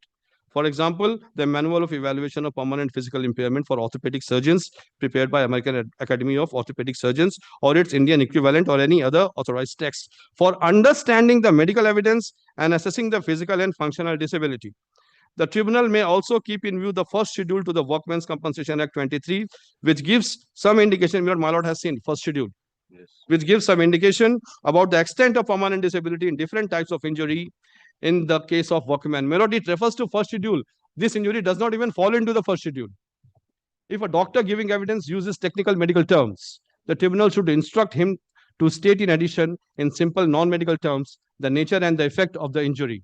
If a doctor gives evidence about the percentage of permanent disability, the tribunal has to seek clarification as to whether such percentage of disability is the functional disability with reference to the whole body, or whether it is only with reference to a limb. If the percentage of permanent disability is stated with reference to a limb, the tribunal will have to seek the doctor's opinion as to whether it is possible to deduce the corresponding functional permanent disability with reference to the whole body, and if so, the percentage. 12. The tribunal should also act with caution if it proposed to accept the expert evidence of doctors who did not treat the injured. This is with regard to the private doctors. That is disability certificates. Disability certificate. It should be dealt with very, very carefully. That is what the word of caution is there by the Supreme Court. Then 13. We may summarize the principles. All injuries, permanent or other, do not result in loss of funding capacity. This is what my point was before your lordship. The percentage of permanent disability with reference to the whole body of a person cannot be assumed to be the percentage of loss of funding capacity. This is again, what I'm pleading before your lordship.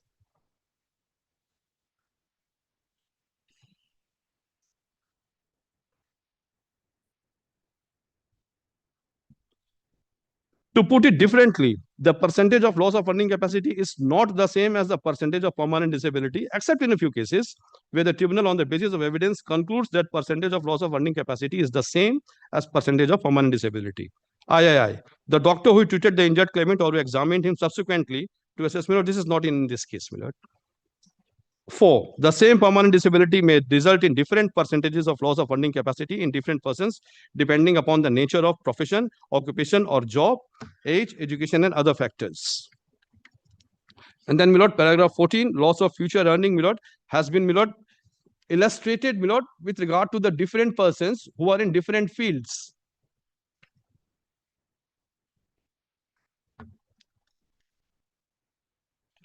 Milord 14, is the illustration given, that in case of a workman, or in case of a driver, or in case of a the final year engineering student, how this loss of earning capacity is to be assessed with regard to different degrees of permanent disablement. So, I am not troubling here, lordship, with these, up to paragraph 13, my point was, to enumerate, and to show it to your lordship. Yes, all disabilities do not result in loss of earning capacity. I am grateful to your lordship, which is exactly in my case. And now, one of the last judgments of, this is one, what I am relying upon. This is, akin to the facts of our case, Rajkumar Ajay Kumar. The principles decided, are, squarely applicable in our case. And, lastly, Honorable Supreme Court, in one of these judgments, wherein, one limb, one limb was, damaged. 48%, loss of earning capacity, 48 Vibhor, Uttar Pradesh State Transport Corporation, copy chilo. Perhaps I had given that judgment earlier to your lordship. This is Uttar Pradesh State Transport Corporation. Versus Rajkumar, I have given one copy, and I have given the two copies. My copy, I'm sorry, I'm sorry. Note 4. My lord, in this case, my lord, 48% permanent disablement was there. Disability, my lord, was restricted to one particular limb. Yes. My lord, Honorable Supreme Court said that no, nothing doing. The whole body permanent disablement 48% cannot be taken into consideration. My lord, it was reduced by 4. My lord, it was divided by 4 and it was brought down to 12% because this injury was confined to 12%, my lord, to one particular limb. But I'll indicate those paragraphs. And then on the basis of 12% loss of earning capacity, assessment was made, not 48%. Or for that matter, my lord, High Court took it 40%. Not that Supreme Court said that nothing doing. If your injury is confined to one particular limb, then we will bring it down to that local, my lord, or that particular limb's functional disability. My lord, your lordship will kindly come to paragraph 11. अरे तो नाम लिख लेना तो computer में मारने से ही तो मिल जाएगा. My lord, your lordship will kindly come to paragraph 11, my lord. Is my lord there, my lord? Page number 12.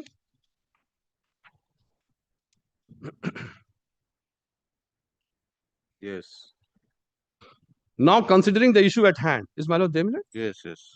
It can be seen from records and as noted herein above, the claimants runs a textile business under the name and style of so and so, and it is continuing.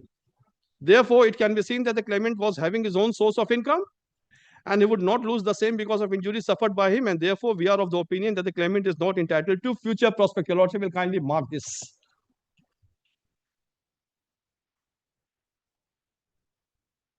Not entitled to future prospect, and High Court erred in granting the same.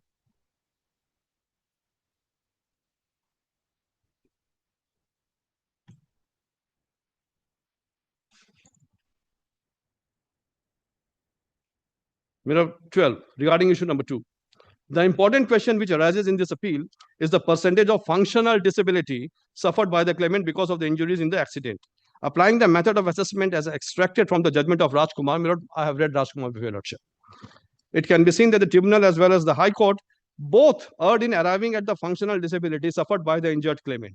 The tribunal considered the functional disability to the whole body at 40%, but in our case, it was considered 50%. Contradicting doctor who deposed that claimant had suffered 40% permanent disability of right lower limb. The High Court further erred in arriving at the conclusion that whole body disability of the injured to be at 48%, when the disability certificate specifically indicates that claimant had suffered 48% disability to his right lower limb. Milord, the disablement certificate in this case was, Milord, had showed the injury to right lower limb 48%. Milord, learned tribunal judge or High Court, Milord, considered 40%, Milord, total disability, and on that basis, Milord, assessment was made. Supreme Court said that no, it cannot be done. There was no justification to arrive at a conclusion that claimant had suffered either 40% or 48% functional disability based on right lower limb disability being 48%. Hence, we are of the view that both the courts have erred in determining the percentage of functional disability. Then what Supreme Court did? 13. Having regard to the aforesaid analysis, we turn our attention to the facts on hand.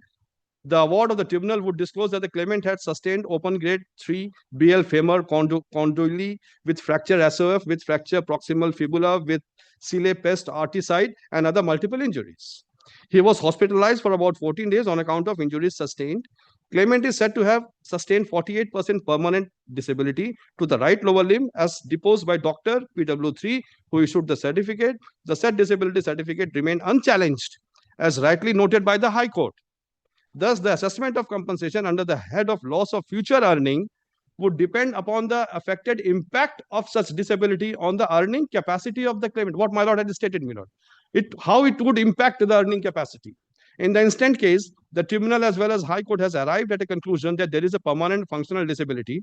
However, it is not forthcoming from the award of the tribunal or the impugned judgment as to the corresponding functional disability.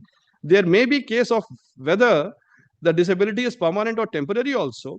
If the disablement percentage is expressed with reference to any specific limb, then effect of such disablement of the limb on the functioning of the entire body, that is a permanent disability suffered by the person, will have to be assessed or reconsidered for the purposes of computation of compensation towards loss of future income. in the instant case, the tribunal has not ascertained the impact of earning capacity of the claimant in future by virtue of the disability sustained. However, it has proceeded to hold that there is 40% disability in relation to the right lower limb and has held that a sum of rupees 2 lakh is to be awarded towards disfigurement, hardship, inconvenience caused due to such disability. The High Court, in relation to the same, has assessed the loss of future earning capacity by considering the functional disability to the whole body at 48%, which has been held herein above as erroneous. Thus, now is the finding. Thus, this court will have to undertake the exercise of assessing the whole body disability. And as per Almanaco manual, the whole body disability, when compared to the particular limb disability, would be 1/4. The Lordship will kindly take note. 1/4 in respect of that lower limb. In the instant case, the lower limb disability assessed by Dr. So-and-so is 48%, and 1/4 of the same would be 12%. And accordingly, the compensation being determined by considering the income of the claimant at 18,1972. Thus, compensation thus become payable for loss of future earning would be 18,9072 per month into 12 per year into 17 multiplier into 12% loss of earning capacity. Rupees 4,64,000. And the compensation under the head of loss of earning during late period, and for the period for which he could not work, for 5 months, it was given extra. So, bringing the conclusion, bringing the conclusion is that, when 48% was assessed by the doctor and 40% was assessed by the learned tribunal and the High Court, Supreme Court said that no, the injury was confined to one limb, and for that particular injury, for that dysfunctional limb, I will divide that 48% by 4 and I will bring it down to 12% only. Your loss of earning capacity would be 12% for the rest of your life. It is not 40% or 48% because your entire body has not suffered. That particular limb has suffered. So loss of earning capacity was brought down to 12%, and on that basis, this 9 lakh, taking everything into consideration, was awarded. This is what Supreme Court has said. It has discarded tribunal as well as Honorable High Court by virtue of this assessment that yes, we need to decide what is the earning loss of the person in respect of the work what he was doing. This has been followed by Honorable High Court, Honorable Justice Ananya Bhattacharya Honorable Bandyopadhyay, in United versus Amal Kumar Bhuya is not here with me, but the percentage of disablement was brought down by 1/4. No future prospect granted. From 70%, it was brought down to 17.5%, 1/4. I'll give the reference. I'll give a hard copy to your Lordship, during lunch hour to my Lord's officer. This judgment, this Honorable Court, in the judgment dated, passed on 23rd July 25. Taking note of this, Uttar Pradesh. So give a copy of that. Yes, I'll give, during lunch hour. There are two decisions, that is Rajkumar and this. Rajkumar is there, that is. And Vibhor. And Arvind and Govind. Yes. Arvind is amputation case, 70%. 70% amputation case student. Let us consider that Arvind versus so and so. I'll say, I'll give it. Arvind is a student amputation case. The principles were taken from there. And this Yadav Kumar versus Govind Yadav was Yadav Kumar versus DM National. Yes. Arvind amputation student. Yadav Jasha Govind Yadav Rajkumar reference. Let us consider entirely. Lordship. I'll give that, and I'll give this, during lunch hour, or during the course of the day. I'll give. Will you start today? Yes. As regards factual aspect, I am totally ready. And as regards, he cited some 2 unreported judgments, I am helpless, because I have to deal with those judgments. So Factual aspect, tomorrow, then? Tomorrow, tomorrow. On the day after. On the day after, tomorrow I'm having some difficulty, It can be concluded today, no issues, but tomorrow. Your learned friend requires some time to consider the decision. I do not mind that, I am with him on that. To kindly fix it. And in the meantime, you collect this decision. During the course of the day, I'll give it to you, Lordship. Maybe tomorrow I'll give it to you, Lordship. Or next day, when he will be coming in, The day after tomorrow, because it will all. 12টার সময় অবশ্য 10:30 matter আছে. Yes, record an order. Learned advocates for the parties are present. Mr. Singh has concluded his submissions on behalf of the appellant. Fixed 16 2/2026 for submission by learned advocate for the respondents at 12 p.m. Well, grateful to my lord. I'm obliged to your lordship, not for giving me the time. Grateful. 16-12টার সময় 12 noon. Deeply. आपका clear? आपका clear? Better করে না, right?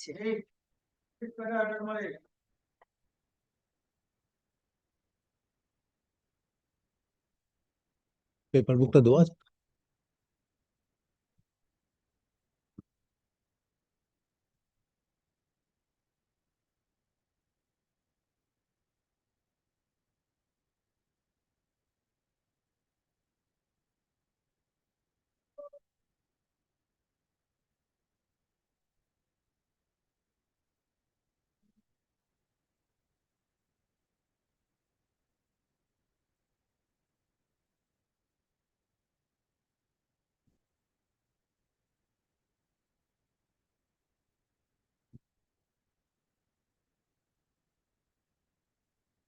Okay.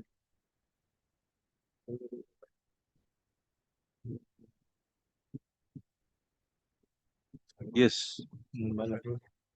This is my appeal.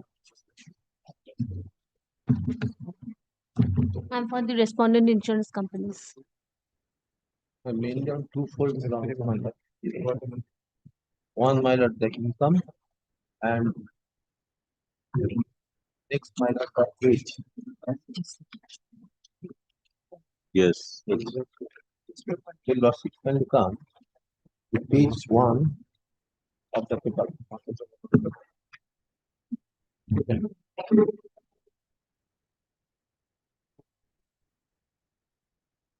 Your lordship kindly come to item number 3, my lord. Serial number 3, 50 years. Yes. Age.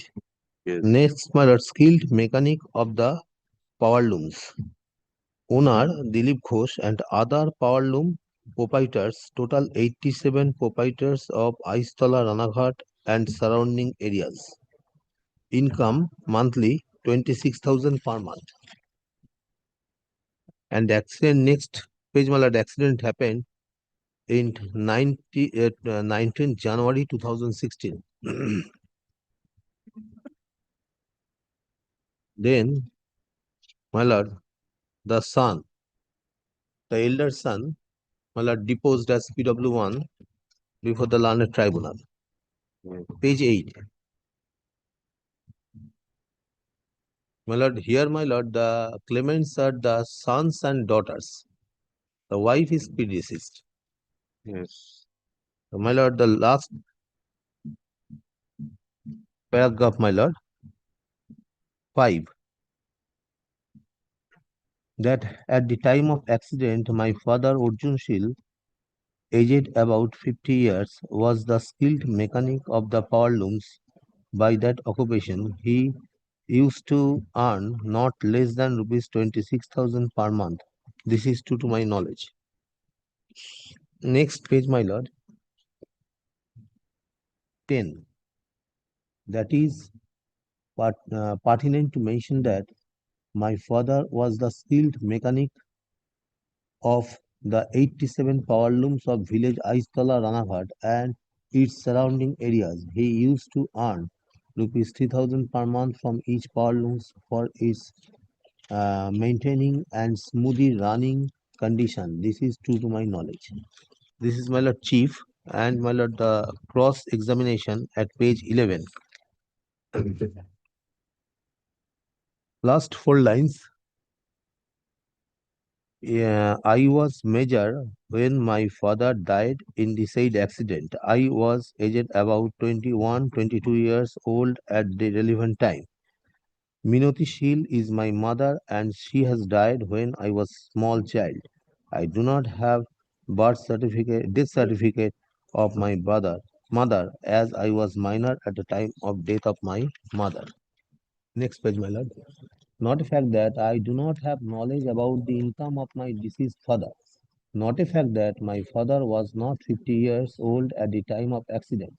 Not a fact that my father was not skilled mechanic of power looms at the time of his death and he did not use to earn rupees 26,000 per month. I have filed one Xerox copy of the voter entry card of my deceased father. My sister Monica Sheel is married. I have filed the document in connection with age of my brother Obhi Sheel and sister Konika Sheel before the court. My grandmother is not alive today. There are two insurance companies. Two insurance companies, my lord, equally devolved between the two insurance companies. The You are award representing? Both the insurance companies. and my lord, they have already satisfied the award as granted by the learned tribunal. And here, my lord, my appeal for enhancement. Then, my lord, kindly come the awarding portion, my lord, the page 22.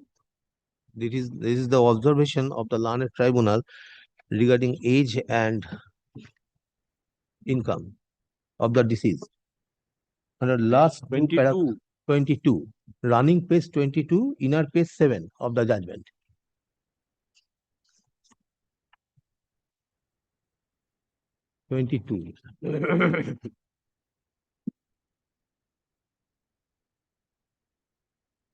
Inner page 7 of the judgment. Page bolun. Huh? Page bolun. Huh? 22. Have your losses got it? Just going through. Page 22. Inner page 7 of the judgment. Inner page, my lord, mentioned at the bottom.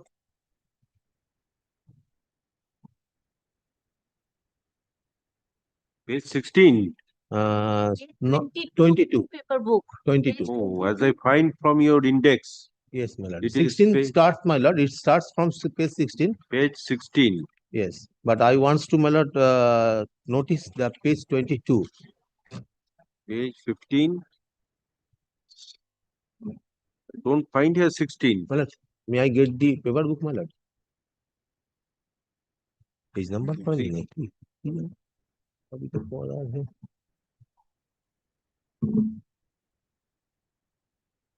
I'm very sorry to trouble, my lord.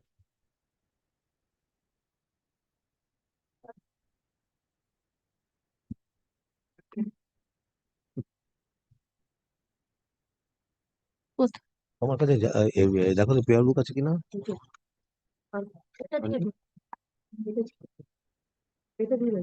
এটা my lord, kindly my lord, take this one, my lord. Page So it is 20. not there. Not there, my lord. This is mistake from my part, my lord. So you better file a supplementary paper book then, My lord, or this is additional document. complete, my lord. This paper book is complete, Yes. my lord. Page 22. Yes. At the, my lord, bottom, the word starts, my lord. The question in regard to the age of the deceased at the time of the accident has to be determined on the basis of the documents that has come forward to the side of the petitioners. It is contended by the petitioners that the deceased Arjun was 50 years old at the time of accident. However, OP Insurance Company have disputed these facts and submitted that age of the deceased at the time of accident was not 50 years, but he was more than 60 years old. In regard to the age of the deceased, petitioners have not submitted any documents. So now we have to look into rely the postmortem report exhibit 7 to ascertain as regards the age of the deceased at the time of accident. The petitioners have proved the postmortem report of the deceased as exhibit 7 and exhibit 7 suggests that deceased Arjun Sheel was 61 years old at the time of accident. Since no other documents have come forward from the side of the petitioners for determination of age of the deceased, as such, we have to take the age of the deceased to be 61 years old at the time of the accident on the basis of the post-mortem report. So when the age of the deceased was 61 years, then the multiplier 7 will come to play. In regard to the income of the deceased, has been urged by the petitioner that Arjun Sheel used to earn rupees 26,000 per month as skilled mechanic of power loom. However, in support of their contention, no documents or any sort of evidence have been produced by the petitioners as regards the income of the deceased at the time of road traffic accident. Therefore, then the fact regarding the income of the deceased has not been established, then we have to take the notional income of rupees 5,000 per month as monthly income of the deceased at the relevant point of time. So regarding income, you did not file any documents? No, my lord. Any corroboration from any other party? No, no, my lord. My lord, what happened, my lord? The petitioners, appellants here in my lord, the claimants are residing in, your lordships will find from the claim application that they are, my lord, resident of Hooghly, Pandua, actually. But the father deceased, my lord, for the of his job purposes, my lord, he resided, my lord, in Ranaghat, Nodia. That is when, my lord, this is far away, my lord, and they were, my lord, too small at that point of time. So only the elder son, my lord, filed this claim application and represented all the applicants therein as guardian. So the link between father and sons and daughters, my lord, there is some bleak, my lord, this one. That is why, my lord, after death, my lord, they could not have any documents or any, my lord, age reflecting certificate or No, did income he certificate. specify which are the power looms he used to work? Yes, my lord. Here, my Any lord, in the claim particulars given? application, in the claim application, my lord, your lordships kindly come to page 1. My lord, the name of the owner has been described as Dilip Ghosh, and other power looms of proprietors of 87 power looms. My lord, in the evidence, my lord, the son, my lord, Yes. son, my lord, Power stated looms are deposed. several. So did he specify? There are, my lord, in that area, my lord, in the Pulia, the Shantipur, Ranaghat, my lord, there are so many power looms. And my lord, your lordship. How many, you see, how many persons are there? 20. So accident took place in which year? 2016. Okay. And my lord, the PW1, that is the appellant number 1, the elder son, my lord, his identity card, Aadhaar card has been exhibited. Last page of the paper book, page 44, exhibit 10. Page 44. 44, my lord. I am coming on that, my lord. Your lordships kindly come. His age, date of birth, as reflects from the Aadhaar card, my lord, is 21st September 1995. Now the question is, you see, save and accept this oral statement of the claimants. Yes, only oral statements. What any, And my lord, one voter card of the regarding income, what did you what did you corroborate? It was, my lord, the no, আমি শেষ করি, তুমি বলবে নেই one photocopy of the voter card submitted as reflected in, my lord, in the deposition of the PW1. Where is that But exhibit? Was not that marked exhibit? No, Xerox photocopy. Okay, so that that is was why not, that is the problem. that was not marked exhibit. Not marked exhibit. Anyway, that is why postmortem report was considered. Yes, postmortem report was considered. And my lord, the age difference between the elder children of the deceased and deceased, that is, my lord, comes to, my lord, play 29 to 30 years. If, my lord, the age of the deceased taken to be true as 50 years at the time of death, it comes to 30 years, 29 to 30 years. No, the difference. but in the postmortem report, let us see what. 61 years, my lord. Let us see that. There is note. There is one note. Your lordships kindly come to page, my lord, 40, exhibit 7, page 40. At the top, at the left hand top, my lord, there is a remarks. Arjun Shilla, male, Hindu, HM61. Only this one. And my point, my lord, is that, my lord, the age, religion, sex, address, name comes from the police report with the dead body. No. To the Postmortem report age has to be accepted if there are no other documents. No, my lord, I understood, my lord. But, my lord, I had an occasion to appear before this honorable court in a division bench, my lord, when, my lord, this point was raised. And this division bench, my lord, observed that the age reflects in the postmortem report cannot be taken to be a sacrosanct. Only, my lord, at that point of time, the division bench hold that in other way, my lord, the voter card is the age reflects in the voter card may be accepted. Since, my lord, is self-declaratory statement. That is why, my lord, I am My lord, I am relying this judgment para Purito Shaha versus Oriental. আমি দিচ্ছি তোমাকে দিচ্ছি। My lord, your lordships kindly come. No, but there are no other documents which you have exhibited. My lord, Now my what lord, can be done? my lord, one, Had you exhibited? Yes.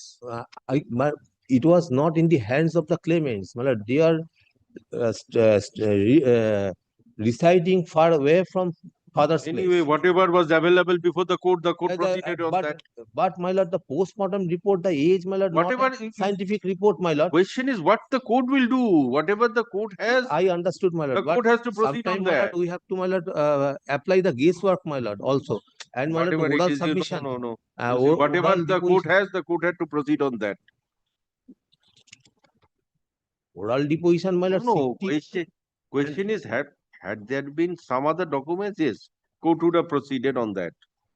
And on the date of incident, my lord, the elder children, my lord, he was 20 years and father was 60 years, my lord. That is not normally happening, my lord. That is why, my lord, there are 4 children. No, there is a married daughter also. Married daughter, my lord, just after the death, my lord, the elder daughter has been given marriage.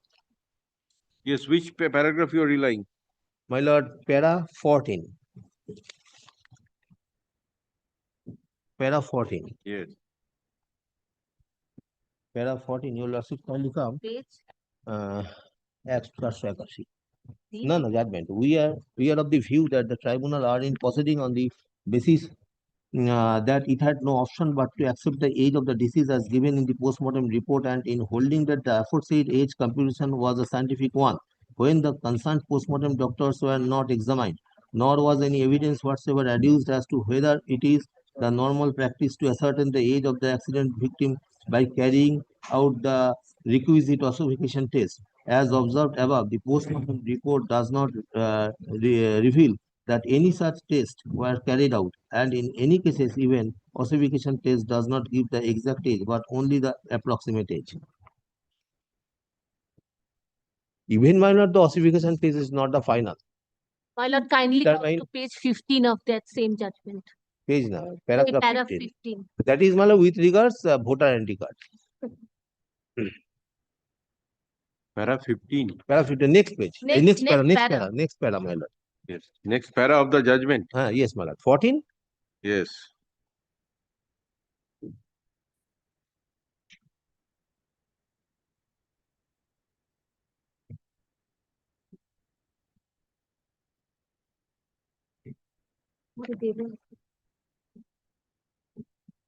Photocopy of the voter card No, was what was the voter card's age?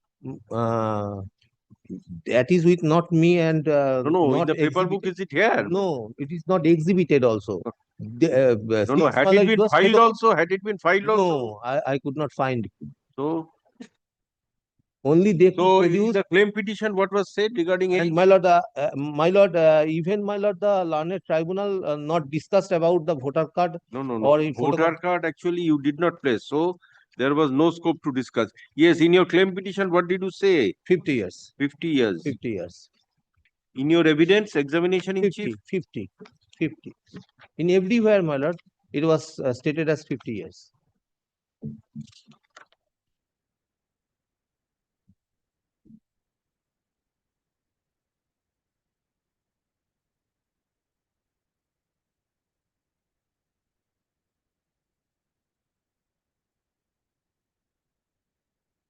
Any cross-examination regarding age? They denied. No. Cross-examination with regard to age. Yes, my lord, they denied. The insurance company denied. Both the insurance company denied the age as 50 years. Let us see where is that cross-examination. PW1, your lordships kindly come to. So in that case, what you relied, voter's identity card was there. Was there, my but lord. Here it is not but there. Since, my lord, it was not exhibited, that is why, my lord, the learned tribunal also could not have any stress on it, my lord. Question is, you see, it is not in the record also. Since, my lord, they could not produce the original, that is why the problem. Whatever it is, the learned tribunal did not accept. You see, earlier, the voter in the previous case, voter card was exhibited along with the postmortem report. Yes. So uh, the division bench. I understood that. Here there is no scope. Here there is only one document. Only one document. And rest, What my lord, the total oral document, oral So testimony. here there is only one document, nothing else. So here, as per the deposition, it is 50 years. So what can be done in the absence of all documents? Yes, And the what age is the difference between the elder children and the deceased, my lord, that is, my lord, 30 years, my lord, is more acceptable, my lord, in village side. so no cross-examination with regard to age? No. Page 12, my lord, Page 12. first line. Page 11, my lord, from the bottom, on the last 4 lines, it starts, my lord, regarding age and income, cross-examination regarding the challenge by the insurance companies.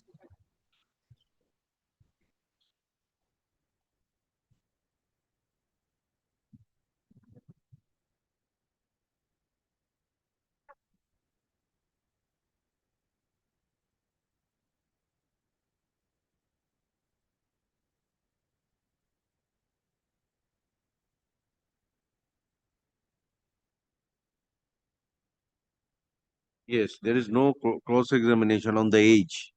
Oh, not a fact. Not a fact. Not a fact. Not specifically challenged. No, that is cross-examination is put. So if there is any contradiction between oral evidence and documentary evidence, the document will prevail. Documents means that cannot be considered. Then what else can be considered? My lord, it is, my lord, also can be considered in, this is not a pure civil case, my lord. No, question is, you see, the court cannot proceed on imagination. Something should be before the court. Had that report not been there, But post-mortem some report. guessworks to be adopted here, my lord. What, on what basis? Basis, your lordship. You see, nothing. You see, save and accept post-mortem My lord, report, nothing your is lordship there. On kindly what come- basis the court will Kindly proceed? come to page 44, exhibit 10. Yes. Page 44, that is the Aadhaar card of the PW1, that is the elder children of the deceased. So that will not serve the Yes, purpose. my lord, I only can, my lord, assist your lordships on that perspective. You see, how can I? Nobody, neither the trial court nor the high court can know about the age, save and except from the documents. So some Either post-mortem or voter card. determine the actual compensation, my lord. My lords have to take one age, my lord. Whatever it is. Whatever the document shows. But it is not, my lord, 61 years. How since, can we my know lord, that? You see, these points were not taken before the trial court. How at this stage you can? Then I have to remit the matter back to the trial court to decide this on evidence. No, my lord, it will be very hardship, my lord, to the claimants, my lord. Yes. So with regard to this income, only 7 except your oral evidence, nothing is there. Nothing is there, my lord.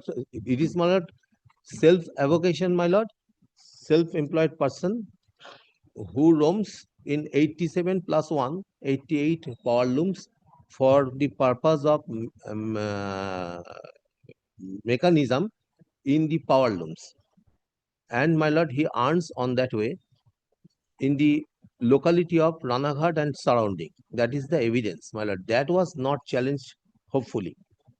So, and, my lord, in this context, my lord, it is the specific assertion of the PW1 that his father was not earning less than rupees 26,000, my lord. They could not have produced any controverting evidence in the record.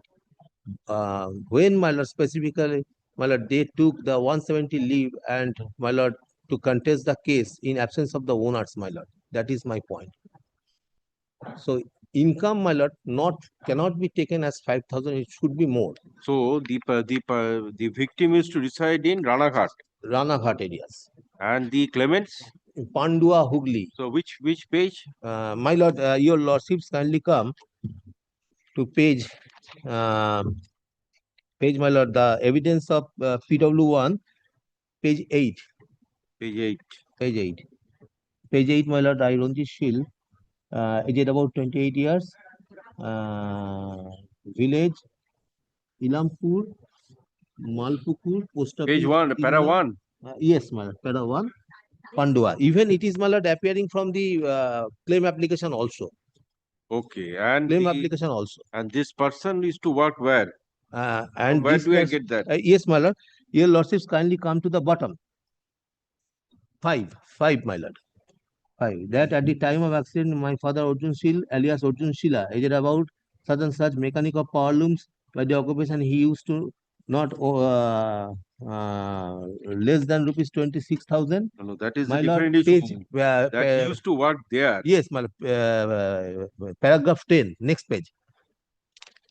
That it is pertinent to mention here that my father was the skilled mechanic of the 87 power looms of village Aistola, Ranaghat and its surrounding areas. He used to earn rupees 3,000 per month from each power looms for his maintaining and smoothly running condition. This is to my knowledge. So far away. So that is the problem, my lord. They could not produce any cogent documents before the learned tribunal during inquiry. That is the problem, my lord. So regarding father regarding for the livelihood, my lord, resides in Nadia, and my lord, they are in the Hooghly district. Hooghly district. That is the problem, my lord. After death, my lord, they could not access all the documents, and one photocopy was placed before the learned tribunal during trial, my lord, which was not exhibited. Since my lord, it was photocopy, not original. That is the problem. And my lord, income could not be proved in such manner. My lord, this is the evocation like my lord, like my lord, this, my lord. It is not a salaried person. He was not a salaried person. He was a mechanic, my lord, skilled mechanic of power looms. He used to roam, my lord, in all the power looms, my lord, and for the technical purposes, he supports that. So there is, my lord, lump sum amount, my lord, he can get, my lord, in per month. Okay. He placed, my lord, that case, my lord.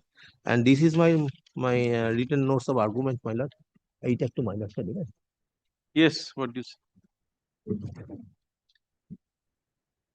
So age, my lord, not we, my lord, to assess the just compensation, we can take a age to just one document is here. How my can lord, I understood, my lord. How There is nothing no can this court document do? in officially, my lord, here.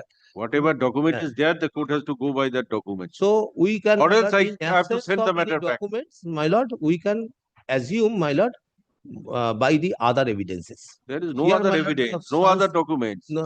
In absence of, you see, when there are different documents, yes, court can consider the documents and My lord, come to an average. I understood. My But lord. only there is no Sometimes, my lord, scope for the court. Sometimes, my lord, at the time of inquiry, my lord, also, my lord, calculate the age of the deceased from the age difference of the elder Well, children but one and the deceased, report my is lord. here. Sometimes, my lord, where the documents. When the one postmortem report is here. Postmortem is not, my lord. Your lordship already. So what else can be done? My lord, you see, court cannot do and any do not guesswork. remand this matter, my lord, because it will be more harmful, my lord. You have to accept the documents. No other alternative. Yes, what do you say? Well, there is no scope of enhancement in this appeal because they have not produced an iota of document to prove the income of the deceased, my lord. And the PW1, the claimant, the or Ronjit Hill, when he deposed, he was 28 years old. If possible, he could have collected the documents from these power looms to prove his income. My lord, kindly come to page 23 of the paper book.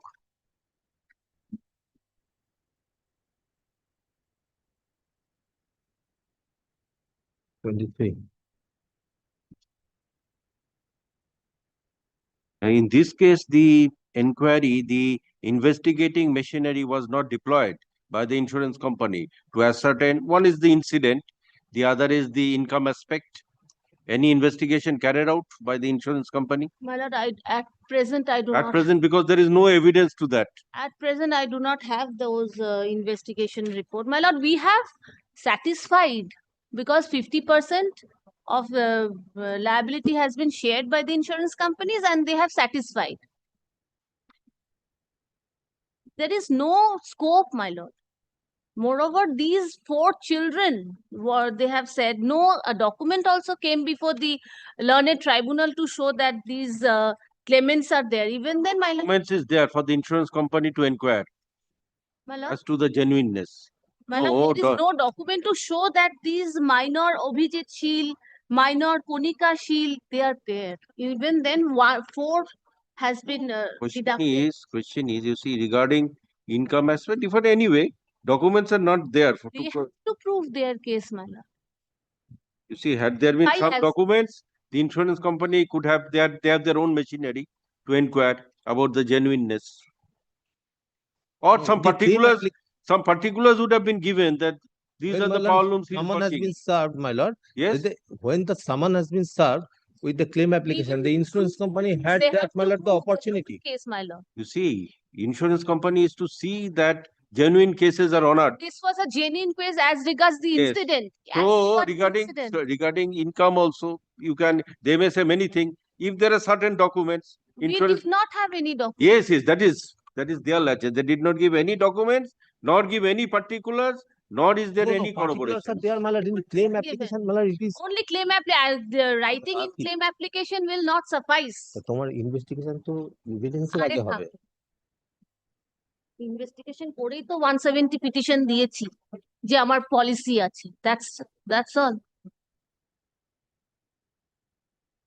আপনার কেসটা কি আমি prove করে দেবো না?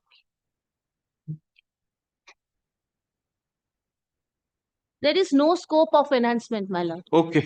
My lord, one thing, my lord, I left, my lord, the interest, my lord. The interest, my lord, during the COVID period, my lord, the interest has been deducted.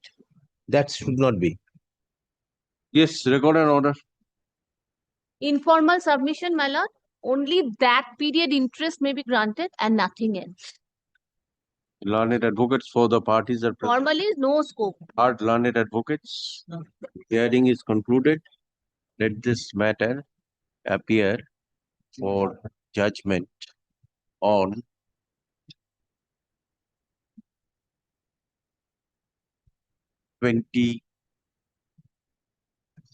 27/2/2026. কবে কবে দিলি? 27 27 তারিখে জানবেন? জাজমেন্ট এই এটা দিয়ে Yes, you take back this book. এটা দিয়ে দিয়েছো না? I'm grateful. To be mentioned কত অবধি টাকা হয়েছিল? হ্যাঁ মাই লর্ড তো দেখবেন, জাজমেন্ট দেবেন। দেখে দিন টু বি মেনশনড কিছু।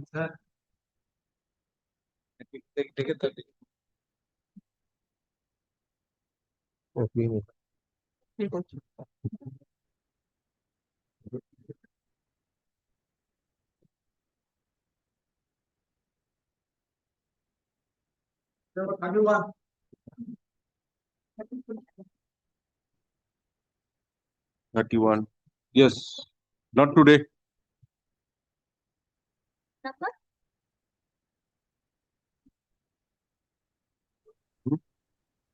আচ্ছা, ভোট চলছে না? 32, my lord, I am appearing. My lord, 34, my lord, once. 32 is for some correction. আমি জানি না কি আছে correction. 32 I am for the petitioner, my lord. তো ভোট দেখি 32টা। Sorry, who's that? Miss Gopa Mukherjee is supposed to appear, my lord. কি? 32.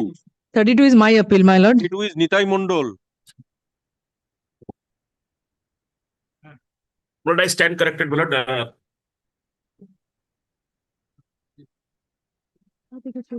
32টা দেখি।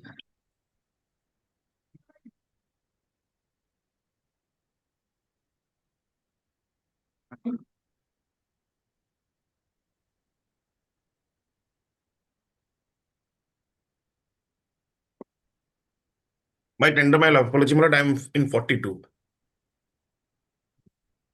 Yes, what is the correction to be made? I do not know, my lord. I did not mention this matter. Probably the name. I believe some.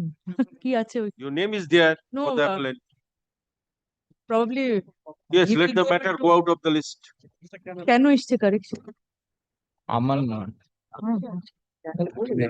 এই ব্যাটারটা আমার না। Oh, আচ্ছা আচ্ছা। ও আচ্ছা আচ্ছা। Yes, record order. The matter is put up for necessary correction in FMAT 613 of 2000, in order dated 4/2/2025. আরে 1 minute লাগবে একটা The 34টা একটু দেখে this দাও number should be corrected and made FMAT একটাই MB করব 613 of 2025. Other contents of the order remain unaltered. I'm extremely grateful. আরে my lord. Item number 34 kindly Wait. Yes, next. Call the next. 33. 31. Both are Huh? Okay. Yes, 34. my lord 34. What is the 34 my correction? lord on 2nd February your lordship was pleased to dispose of the appeal Yes. just paperwork. Now, my lord, your lordship desire directing the insurance company to deposit my lord, the balance amount before this court.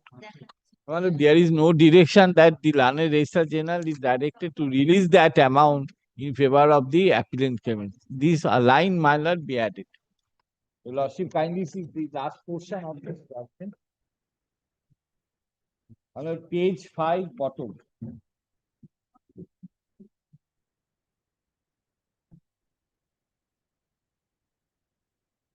That the claimants applicant are entitled to rupees to answer from the respondent immunity. No, in the event the amount awarded by the learned trial court is already paid, the balance amount of compensation shall be deposited. Shall be deposited. Now, my lord, thereafter there is no direction that the Acha, record an order. This matter was disposed by judgment and order dated 2/2/2026. In the operative portion of the order, although the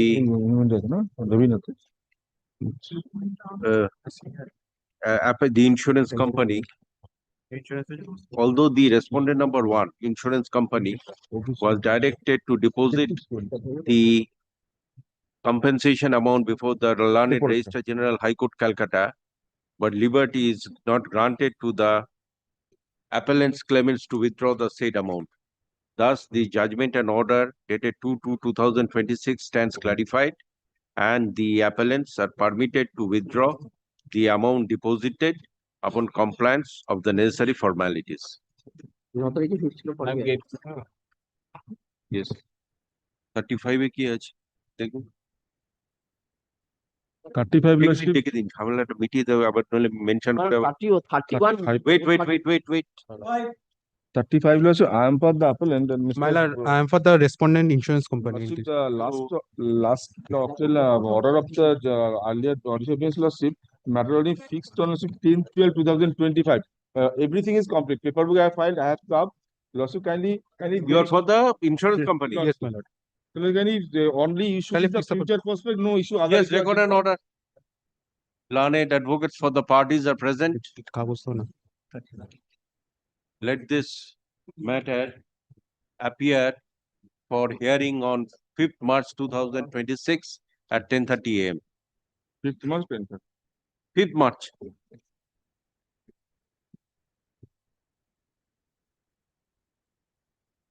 My lord, 31. My lord, 31, my lord. 36, I am for My lord, 36, my lord, I beg to appear for the respondent. My lord, last occasion direction was upon me to file paper book, my lord. This is the paper book. I served the advance copy of my lord. Yes, record an order. My lord, Learned advocates for the parties are present. Permit, my lord, can it be fixed in the month of February, my lord? Learned advocates for the parties are present. Let the paper books filed be kept with the record. As the matter is ready for hearing, let this matter appear for. No, I can keep it in the month of February in the usual course. Not, I cannot fix it. In the usual course, if you want the matter to appear. Wife and some minor child. No, whatever it is, it's a 2025 matter. If you want, I can keep it. Let it appear in the next week, in the usual course. Which is be taken up, my lord, it would be hard. Let this matter appear in the list 1 week hence. Yes. 1 week since. My lord, 37, I beg to appear for the appellant, my lord.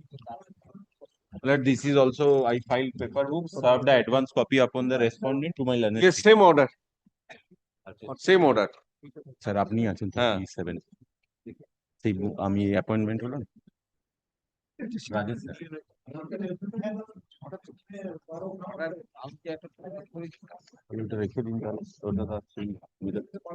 Yes, call 38. Kindly make it not to my other side. Okay, 38 not today. Okay, 38 not this week. Not this week. হ্যাঁ একটা supplementary paper বুক file করে দেবে next ডেটে কি আছে Only nomenclature will be changed. I have Only not today. Not my lord, not this week I'm making it. my lord, 37 with your lordship slip. I am just correcting in pen through in pen through. আচ্ছা 37 এ ওইটা লিখে দিন তো ওই যেটা অর্ডারটা হয়েছে কালকে যদি টু বি মেনশন না ওই যে liberty to make necessary correction in the paper বুক আমার সেই রেকর্ডটা তুলবে আচ্ছা আচ্ছা ঠিক আছে yes not this week 39 yes It's a Swiggy. It appear in the list, my lord, for hearing. No, no, for hearing, no, it will kindly directs not some release of certain amount at least. Not the family will not perish. this is a 2026 matter No, that's the yes record and order learned advocates for the 24 parties appeal. are present let this matter appear on 5/3/2026 at 10:30 a.m. Grateful to Lord. And my lord, 31, my lord.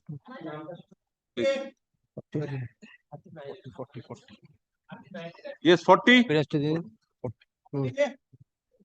Not Yes, not today. Well, 31, kindly take up. Yes, 31. Yes. 31, my lord, 31, yes. My lord, 37, my lord had fixed up on 9th of February for disposal, my lord.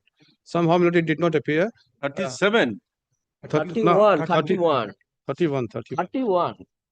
37 na 31, my lord. 31 I have already 31 কি আছে দেখুন My lord, it was not today, my lord. He was not here. My lord, it was fixed on 9th of February for disposal. 163 a matter. My lord, 5 lakh to be 5 granted. lakh, 5 lakh will be, my lord. 5 lakh 50. So, lordship will take it up any day.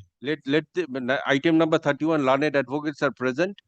Let this matter appear on আচ্ছা 12 তারিখে কিছু আছে দেখুন তো ওই 4টের সময়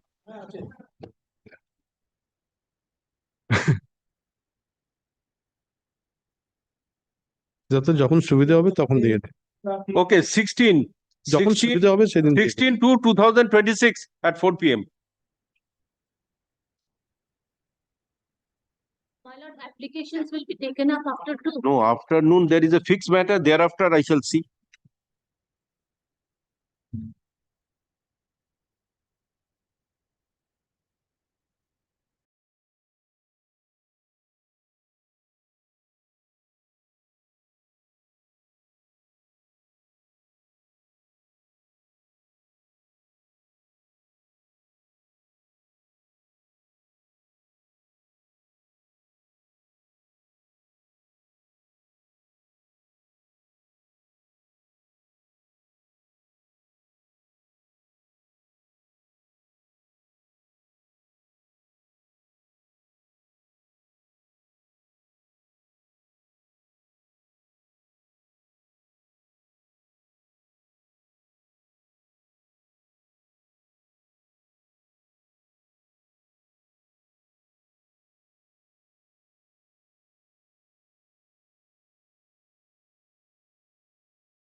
humbly request, my lord, item number 28, my lord, it's my appeal, my lord. I couldn't appear the time of call. Kindly I fix. made it not today.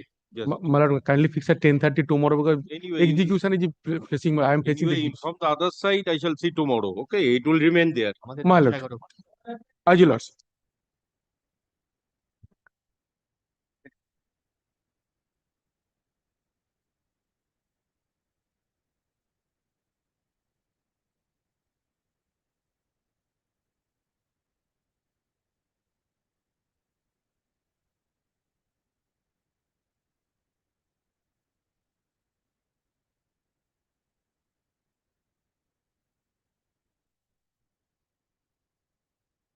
Yes, reading out the operative portion. Hence, this appeal, FMA number 1776 of 2018 and COT 30 of 2021 stands disposed. The judgment and award dated 1/12/2018 passed by learned additional district judge, 2nd Court, Uttar Dinajpur at Raiganj in MACC 50 of 2016 stands modified to the extent that the respondent number 1 and 2 claimants are entitled to compensation of rupees 5 lakh. The appellant National Insurance Company shall deposit 5 lakh along with interest at the rate of 6% per annum from the date of filing of claim case till today. Such deposit shall be made within 8 weeks from the date of communication of the order. In the event the compensation awarded by the learned trial court is already deposited, balance amount shall be deposited. I'm grateful, my lord. Deeply obliged. Well, Lordship, one of my matters has been fixed at 4 p.m. today, but Mr. Pari hasn't come, Your Lordship, since Mr. Pari is unwell. Let us see.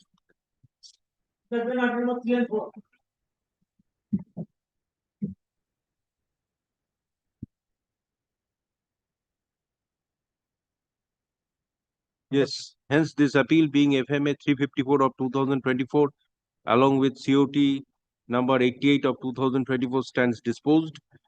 The judgment and award dated 20th December 2023 passed by learned Additional District Judge Fast Track Court number 1, Alipur South 24 Parganas in MSCC 486 of 2021 stands modified to the extent that the respondent number 1 and 2 claimants are entitled to compensation of rupees 69 lakh 10,000 from the appellant insurance company along with interest at the rate of 6% per annum from the date of filing of claim case till today. Such payments shall be made by making deposit before Registrar General High Court Calcutta within 8 weeks from the date of communication of this order.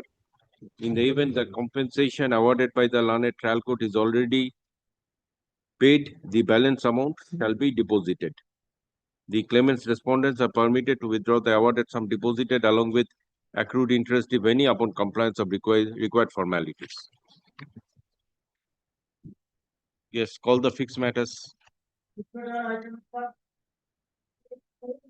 6. Lord, I was addressing your lordships, but kindly have a look at the last order, 13 January 2026. File গুলো দাও শুধু 13 তারিখের অর্ডারটাই দাও সিদ্ধার্থ দা আপাতত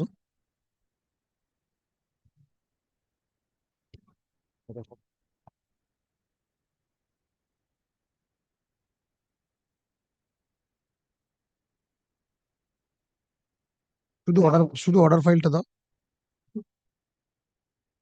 kindly have a look at 13 January order.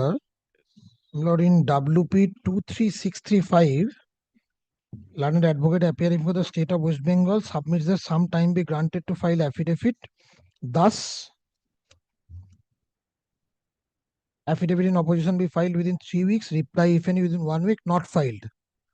This was the writ petition filed by Gopa Maiti seeking protection.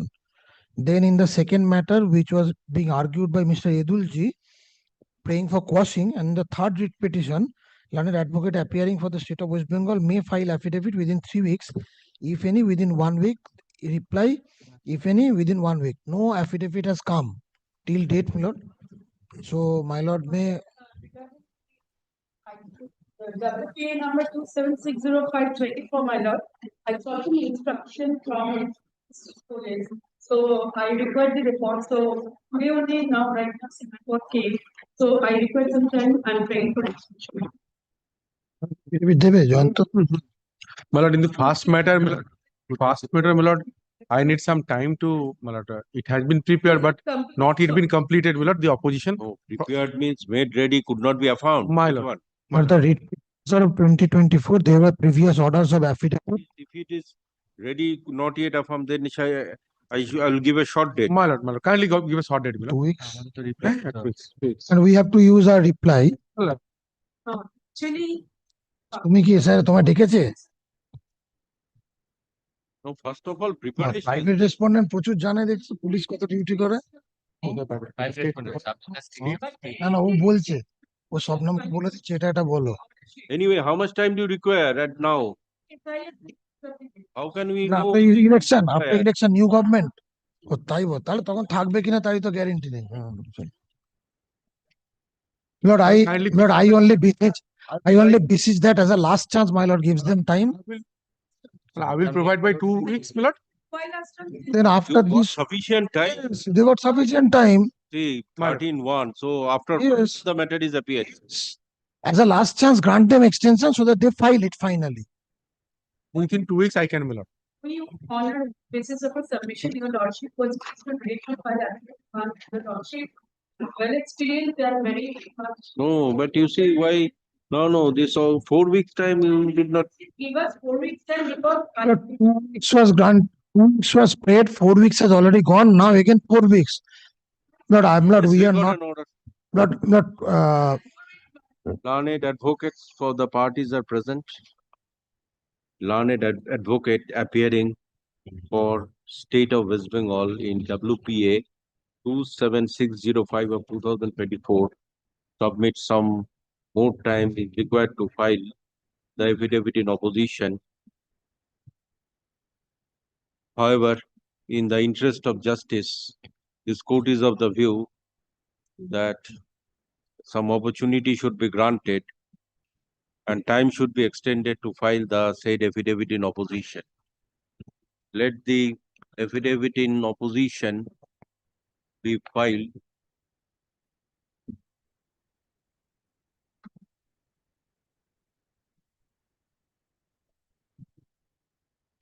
on or before 5th March 2000. Grateful to us. 5th March 2026. reply by Lord, by 13/3/2026. Lord, 2 affidavits will come. My lord will record that Mr. Samo. Okay, 19. Please don't do this. We are Okay, 19/3/2026. Yes, 19/3/2026. Let this matter appear on. আচ্ছা 17 তারিখে দেখুন তো কোনো fixed হয়েছে কিনা 17/3 16 বা 17/3 দুটোর সময় Okay, 16. By 16, matter may appear on 17. 3/2026 at 2 p.m. Lord, affidavit to be filed by 16th of March. No. 16 Not তারিখ 16th. You have to file it by 13th. No, probably. আচ্ছা পড়ুন তো কি হলো affidavit in opposition by 5th March. By 19th. By 19th. আচ্ছা, let this matter appear on 23/2026 at 2 p.m. 23rd March. কেন তো কবে বলো বারণ বল তাড়াতাড়ি বল।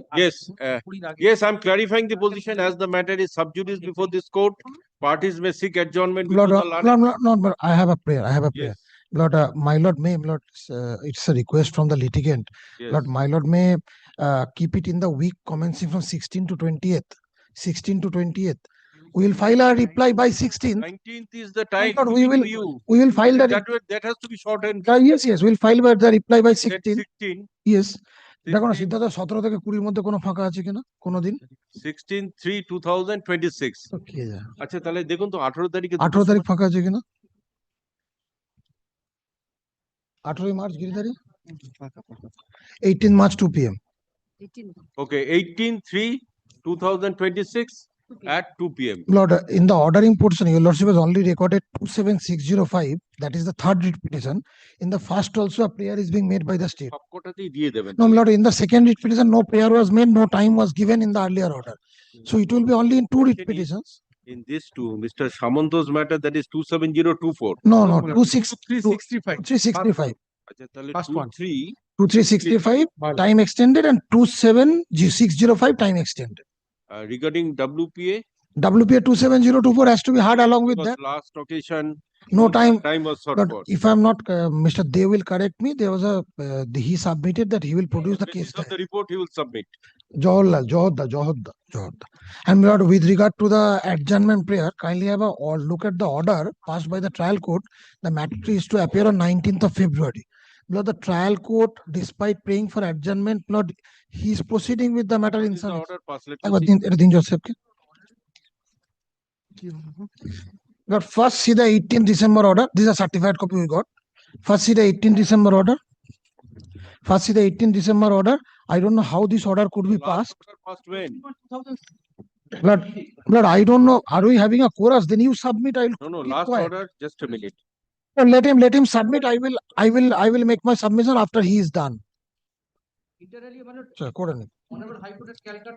Anyway. May I just address your lordship? Anyway, you see. Lord, may I address your lordship? Lord, No. When is the next date? Let me ascertain.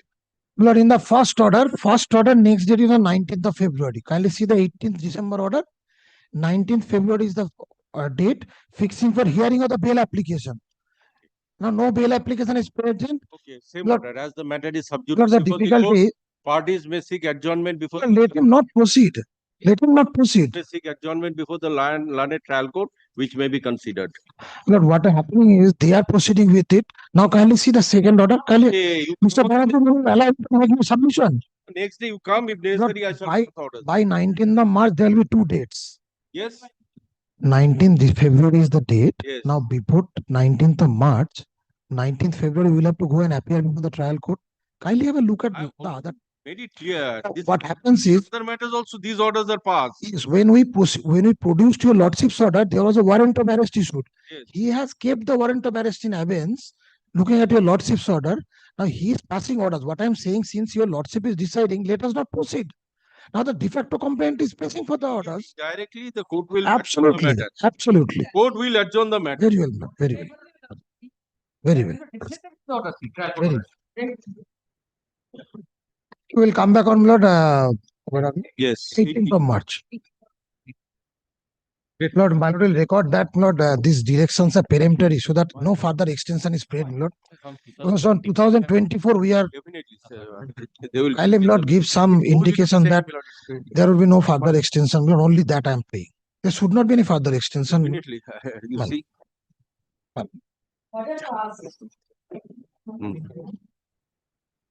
তাহলে কিছু ডেকে দিন টু বি মেনশন যেগুলো বাকি আছে টু মেনশন বা তিনটে matter আছে অ্যাপ্লিকেশন গুলো একটু ডেকে দিন যদি থাকে বোথ সাইডস অ্যাপ্লিকেশনে ডেকে দিন বোথ সাইডস প্রেজেন্ট কিনা যদি অ্যাপ্লিকেশন গুলো তো সিরিয়ালি ডেকে দিন যদি বোথ সাইড থাকে হয়ে যাবে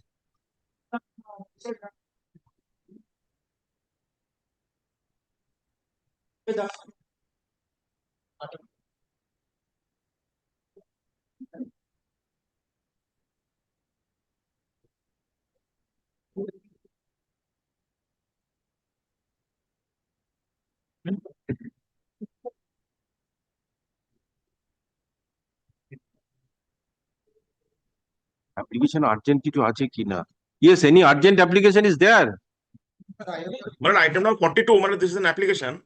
Yes. This is the heading application. Yes. But I have a humble prayer, my lord. This matter pertains to a compensation awarded by the London Tribunal under section 166. Now, my lord, on the last occasion, this court has been pleased to direct us to file. For the claimant. My lord. Yes, my lord. I'm for the For claimant. the insurance company. But Miss Gopa Mukherjee was appearing. Well, we have served this notice. Anyway, now she is not here. Okay. Let us see tomorrow. My lord, my lord. Grateful. My lord. My lord, let it retain its position. My lord, I have one matter in the item number 43. It's under the heading application. Yes. But as per the earlier order, the date should be the hearing date. So I think this is wrongly came up in the application. What I am seeking from your lordship that. আচ্ছা let it appear as এটাকে to be mentioned দিয়ে দেবেন তো কালকে Your lordship, Sir, in the meantime, can't direct. No, but in the presence of the other side, it has to be done. So let it appear as to be mentioned, then it will go to hearing. হ্যাঁ কিন্তু other side তো এখন তো other side নেই তো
Mine is 47. Milord, this is insurance appeal. Milord is appearing for the first time. I made the statutory deposit, Milord, and I was praying for interim stay.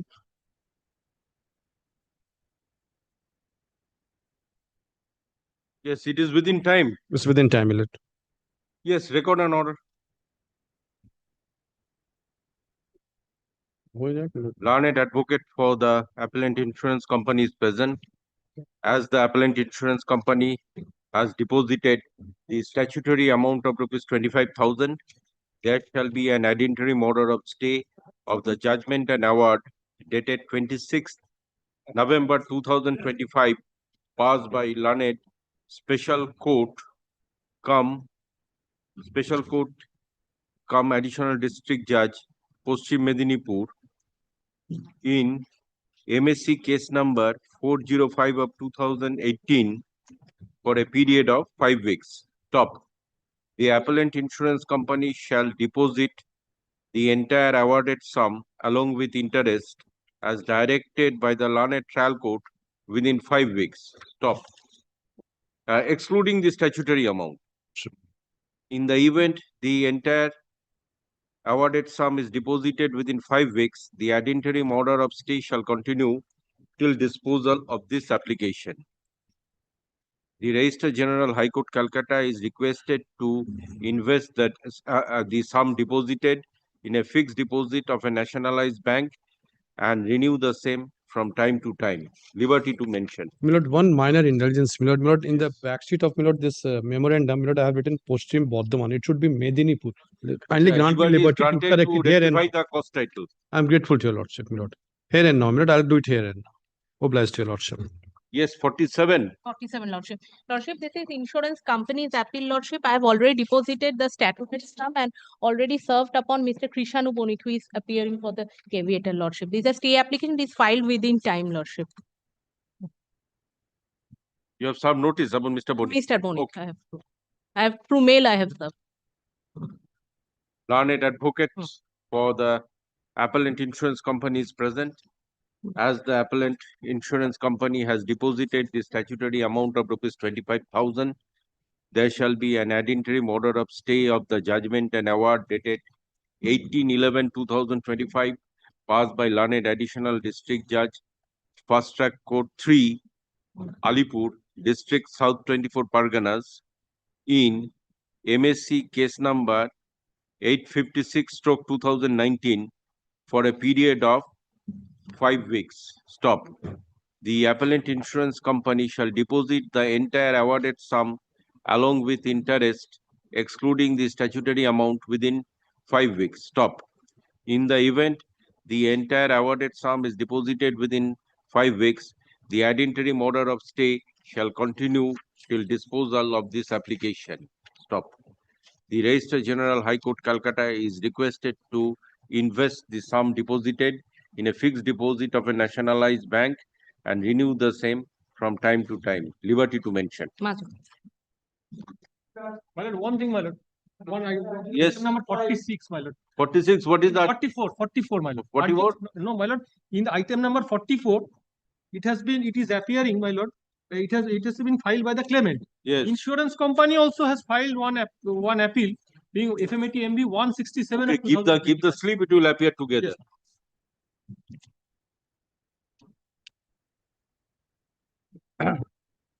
Yes, call the fixed item. For the appellant.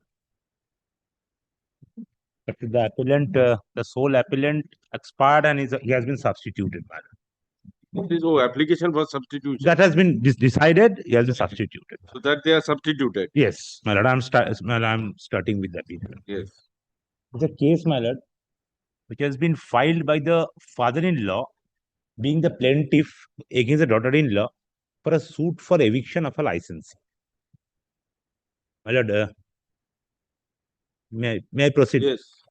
A suit filed by the father-in-law, being the plaintiff against his daughter-in-law, for eviction of a licensee. Daughter-in-law entered her appearance and contested the suit by filing written statement. Her specific plea was that she is not a, my lord, licensee. She has acquired title by way of an, my lord, gift granted by the, my lord, hiba granted by the father-in-law in favor of the daughter-in-law. My lord, during pendency of the suit, my lord, the daughter-in-law expired. So in her place, my lord, may I proceed, my lord? Yes. My lord, in her place, the grandson of the plaintiff was substituted at the licensee as a defendant. And my lord, the suit was decreed by the learned trial judge. My lord, holding that the story of hiba, my lord, which has been averred by the defendant in his written statement, has not been proved. So, my lord, their status is a licensee. So, my lord, the eviction decree was passed. Yes. The decree was challenged in appeal. But the appellate court also held, my lord, the hiba has not been proved. But, my lord, extended the protection under Section 60B of the Easement Act, holding that the irrevocable license has cropped up in favor of the defendant, since, my lord, the case of the principal defendant was that she made construction over the property from her own account, from her own expense. But that has been challenged before this Honorable Court of Second Appeal. The second appeal has been admitted, my lord, with a substantial question of law, my lord. Your lordship will find in page 77 of the paper book that whether the substituted defendant can claim a right under the Easement Act when the operation of the Easement Act has not been extended to the state of West Bengal. So this is the, my lord, sub and substance of the matter. My lord, your lordship, before placing the judgment of the trial court and the, my lord, appeal court, my lord, I am bringing on record the pleadings advanced by the parties and the evidence. The question is, my lord, you see, the findings of the learned appellate court is this of grant of limited protection. Section 60B, irrevocable license. So, against that, the defendant, respondent has not challenged. No counter appeal. No counter appeal, my lord. Exactly. So that the hiba part is closed. No, that the defendant appellant has accepted. Defendant, this defendant present respondent has accepted. That both the court held that the hiba has not been proved.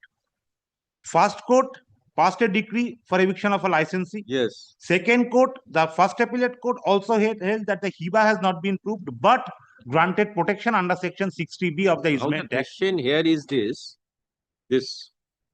So far, the gift portion is concerned, the respondent has accepted that. Yes, that has reached its finality. So, it is you who have challenged the judgment. My lord. Yes. So, this is the question of law. Question of law. Lordship, I am just placing the pleadings and the pleadings advanced. No, this is the question of law. You see, question of law. Second appeal, you see. Question of law based on the fact. Why I am telling your lordship? Because if it is found that their admission is that, my lord, there was no license. My lord, if the construction is made in furtherance to the license, then only question of, my lord, the easement arise. Because you see, question is I have to hear this appeal on this question of law. My lord, okay. my lord. I cannot go into the findings of fact of both the courts. Reappreciation of So I have to accept that the easement, whether it will operate or not in the facts of the cases. Question is not that there was any easement or not. That is a factual aspect. My lord. But the question is whether this defendant can claim any right under easement. The easement operates only when 60B, your lordship, kindly see the section 60B for a moment before placing the judgment. What has fallen from your lordship, I'm just answering to that, then I'm going to the judgments of the court. Your lordship will find that the easement that lordship, I'm just reading and I'm handing over to you. A license may be revoked by the grantor unless it is coupled with a transfer of property and such transfer is in force. It is not that, my lord. They have took that defense, discarded. Now, your lordship, secondly, the licensee acting upon the license has executed a work of permanent character and incurred expense in the execution. So, lordship, kindly see. So, they have to show.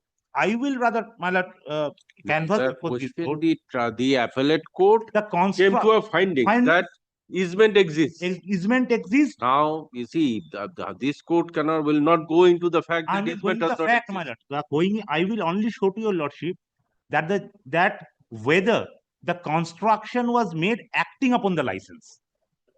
If it is acting upon the license, I don't have any case.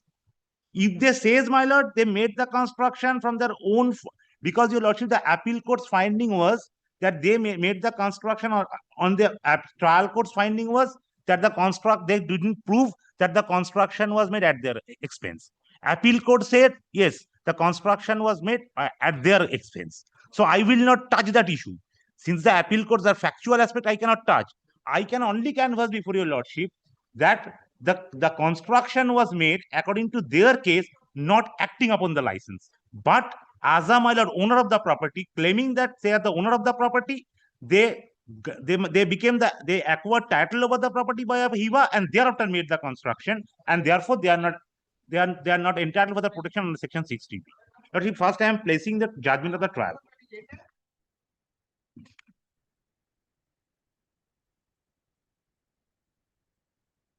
Well, I place the judgment of the trial court first, then, my lord, the portion whereby the appeal court, my lord, took the contrary view than from the trial court. So, my lord, entire case is, my lord, based on whether they made the construction acting upon a license. If it is acting upon a license, then my question of easement come. May I clear, my lord? Yes. Yes. Then lordship, Trial court judgment. Lordship? Trial court judgment. Here, lordship. Page 2 I am starting. For paper book, my lord. This is the supplementary paper book. Not supplementary paper book, my lord. I have just brought on record, my lord, by way of this compilation of document, only the pleadings advance and the evidence adduced by the parties. My lord. Nothing, now, let us nothing see else. the trial court judgment. This is, my lord, got it. Yes. I am reading from page 2. This is a suit for eviction of a licensee. The plaintiff is the absolute owner and occupier of the suit property. The original defendant is the wife of the second son of the plaintiff, and she has been occupying the suit property as legally married wife of the plaintiff's second son, Sheikh Shah Alam. Considering the relationship of the plaintiff, allowed his son and the original defendant to occupy the suit property temporarily, as they had no other place to reside. Unfortunately, the original defendant has been creating trouble for the plaintiff, who is her father-in-law, for who is the plaintiff already shifted his residence in order to keep the family peace. The original defendant is a dangerous and desperate person who drove out her husband from the suit property by force without any reason, and she has also initiated false criminal cases against the plaintiff in order to harassing and in order to create pressure upon the plaintiff. Now, the plaintiff requires the suit property for his own use and occupation. The plaintiff on numerous occasions asked the original defendant to vacate the suit property, and thereby he revoked the license of the defendant by advocate letter dated 14/3/2019. But in spite of such revocation, the defendant neglected to vacate the suit property. It has been further stated by the defendants that the original defendant had her own accommodation and properties. She, along with the developer Samsad Alam and others, have developed her own property into the multi-storied building. Hence, the suit for eviction of the defendant has been filed by the plaintiff as a last resort. Facts of the written statement of the defendant. In the written statement, the defendant have challenged the maintainability of the instance suit on the following grounds, like the suit is not maintainable in law and fact. The suit is barred by the law of estoppel and waiver, and also by law of limitation. A suit is heard by Order 7, Rule 3 of the CPC. The suit is heard by Order 1, Rule 9 for non-joinder of necessary party. The defendant in his written statement denied more or less all the allegations charged by the plaintiff in the plain. The substituted defendant submits that he, the original defendant, and the father of the substituted defendant together have constructed the two-story Pakka building over the suit premises from the Stridhan of the original defendant. The said construction was raised at the expense of the defendant's mother and her brother, namely Mohiuddin Mullah. The original defendant has acquired a sum of rupees 10 lakhs after executing a development agreement in respect of her own property, and the said amount was invested for raising two-story construction over the suit plot. After the completion of two-story building over the suit plot, the defendant, his mother, and his wife have been in the occupation of the same, and the plaintiff, which is other family members, was residing at his old paternal house situated at Elat Dag number 1910. The plaintiff has already transferred the suit property in favor of the mother and the father of the present substituted defendant by way of oral hiva gift, followed by possession, and as such, the plaintiff has lost his title over the suit property. It has been further stated by the defendant that since last 4 or 5 years, there is a talking term in between the plaintiff and the original defendant. It has been asserted by the defendant that his mother was not a licensee under the plaintiff, but being his daughter-in-law, has right of residence as per Section 6 of the TP Act and Domestic Violence Act. The defendant has further stated that he has also right to occupy the suit property as per Muslim law after the death of his mother, who was the original defendant. Thus, the plaintiff does not have any locus standi to file the instant suit of eviction against the defendant. According to the defendant, prayed for dismissal of the suit. Now, my lord, the issues: is the suit maintainable in the present form and prayer? Is the suit barred under the provision of specific relief act or under any other law? Does the plaintiff have any cause of action to file the suit? Is the defendant a license in respect of suit property? Has the license in favor of the defendant has been revoked by the plaintiff? Is the notice dated 14/3/2019 valid, legal, and sufficient? Is the plaintiff entitled to get the decree as prayed for? To what other relief or reliefs, if any, the plaintiff is entitled to? No, was that your case? Your case is that he is a licensee. But that she has made construction, was that your case? No. Is No. it an admitted position that there is construction? There was a construction. No. Because the question is on the suit property that there is structure constructed. Is that your? So it is not the plaintiff's case. No, my case was that there was a structure, there was a building. I allowed my son and my daughter-in-law to stay there as a licensee. Yes. Thereafter, my lord, the daughter-in-law continued the stay alone as a licensee. I filed a suit for eviction of a licensee, simpliciter. The question is, you see. No, the construction I didn't say.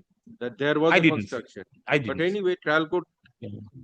Trial court has come to a finding. There was construction. There was, trial court said, though the erection of the case of the erection of the construction was made by my learned friend's client, but she failed to prove that. It was a trial court's finding. The appeal court's finding that since some construction was raised in that property while the defendant was in possession, so it can be presumed that the defendant made the construction from her own money, and my lord, and since the plaintiff, despite of having knowledge of the said construction, which was presumably constructed by my learned friend's client, didn't object, that, my lord, signifies that the plaintiff has some suit property or a portion of the suit property. Entire suit property. Entire suit property. Entire suit property. The plaintiff. After substitution সবারই করছে দাদু নেই ছেলেদের হয়ে substituted প্লেন্টের অ্যাপিলেন্টদের হয়ে My possession was not challenged initially by my father, my grandfather. Now my father. It's a now the question is, you see, the question of law is already formulated. Yes, regarding the application of the act under. That is the question of law which is formulated. Yes, that's the only question of law, as I found from the division bench. So I will have to apprise, both of us has to apprise whether the principle of easement act is applicable. When the easement act's applicability is being barred over West Bengal, whether the principle of that easement act is applicable or not. That I will apply. Now, your lordship, kindly come to the I was asking, it is the plaintiff's case that the defendant is a licensee, your client is a licensee. It is an admitted position. But regarding construction, is it the plaintiff's case that construction was made? No. It is the defendant's case. Defendant's Some construction. Defendant's case was that they made the construction by strength of acquiring title, after acquiring title by strength of a hiva granted by the plaintiff. This is the defendant's case. Findings of the court is this: construction is made. Construction is made. Construction is made. It is a finding of the trial court. Trial court disbelieved that the construction was made from her pocket, and the appeal court held, yes, it was from her money. The suit property. Suit property. Now, lordship, the thing is that even if my lord, that part, my lord, I am not disturbing the findings of the appeal court. That even the trial courts, my lord, the best case available to my learned friend, I will accept that. Even if the appeal court hold, my lord, even if we accept that connotation that the construction was made by my learned friend's client, even then, my lord, whether principally, my lord, she is entitled for the protection under Section 60B of the Easement Act. And these I have to address before your lordship. Now, lordship, kindly come to the ordering portion. A discussion of the issue and decision with reasons. Issue number 1 and 2. Trial court. Lordship has got. Yes. For the sake of convenience, these two issues are taken up together for adjudication. The issue number 1 deals in the question if the instant suit is maintainable in its present form and the prayer and whether it is barred under the law of limitation as per the principle of waiver and estoppel and as per section 34 and 41 of the specific relief act. Now, maintainability of the suit depends on various factors like disclosure of proper cause of action, and most importantly, the suit should not be barred under any law. Though the defendant in his written statement have alleged that the suit is not maintainable in either law or has also challenged its maintainability on the ground it is being not maintainable under Order 7, Rule 3 for not describing the boundaries of the suit property, is being barred for defect of parties, on its being barred as per the principle of waiver, estoppel, and acquiescence, for its being barred under the provision of specific relief act. Now, it is evident on record that the alleged suit property falls within the jurisdiction of Domjur PS. Hence,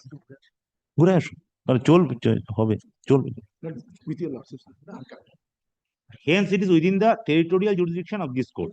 The suit property is property valued and proper court fees have been filed. There is definite and particular cause of action on the part of the plaintiff to file the suit as per his plaint. As he has shown, apparently nothing has been found on record wherefrom it can be inferred that the instant suit is barred as per the principle of waiver, estoppel, or as per section 34 and 41 of the specific relief act. Evasive averment containing allegation that the suit is barred under a specific provision of principle of law is not tenable unless it is coupled with the explanation for such allegation. As per the allegation of the defendant, the suit is barred for defect of parties because as per the plain case, the license was granted jointly to the original defendant and her husband, but the husband of the plaintiff has not been made a party to the instant suit, which renders the suit barred for defect of parties. Now, as per the plain case, he original defendant has driven out her husband from the suit property, and at present he is not residing in the suit property. Now the defendant has neither cross-examined the plaintiff on the points nor has adduced any positive evidence to show that the husband of the defendant is still in the possession of the suit property. The position being such, the averment of the plaintiff regarding his son stroke the husband of the original defendant being out of possession remain uncontroverted and unchallenged, and thus it was not obligatory on the part of the plaintiff to file the instant eviction suit against the husband of the original defendant. Thus, the instant suit cannot be said to be bad because of defect of parties. Now, let us come to the allegation of the defendant regarding non-compliance of the provision laid down under Order 7, Rule 3 of the CPC. It is allegation of the defendant that the plaintiff has not specified the exact position of the suit property by mentioning the boundary of the same.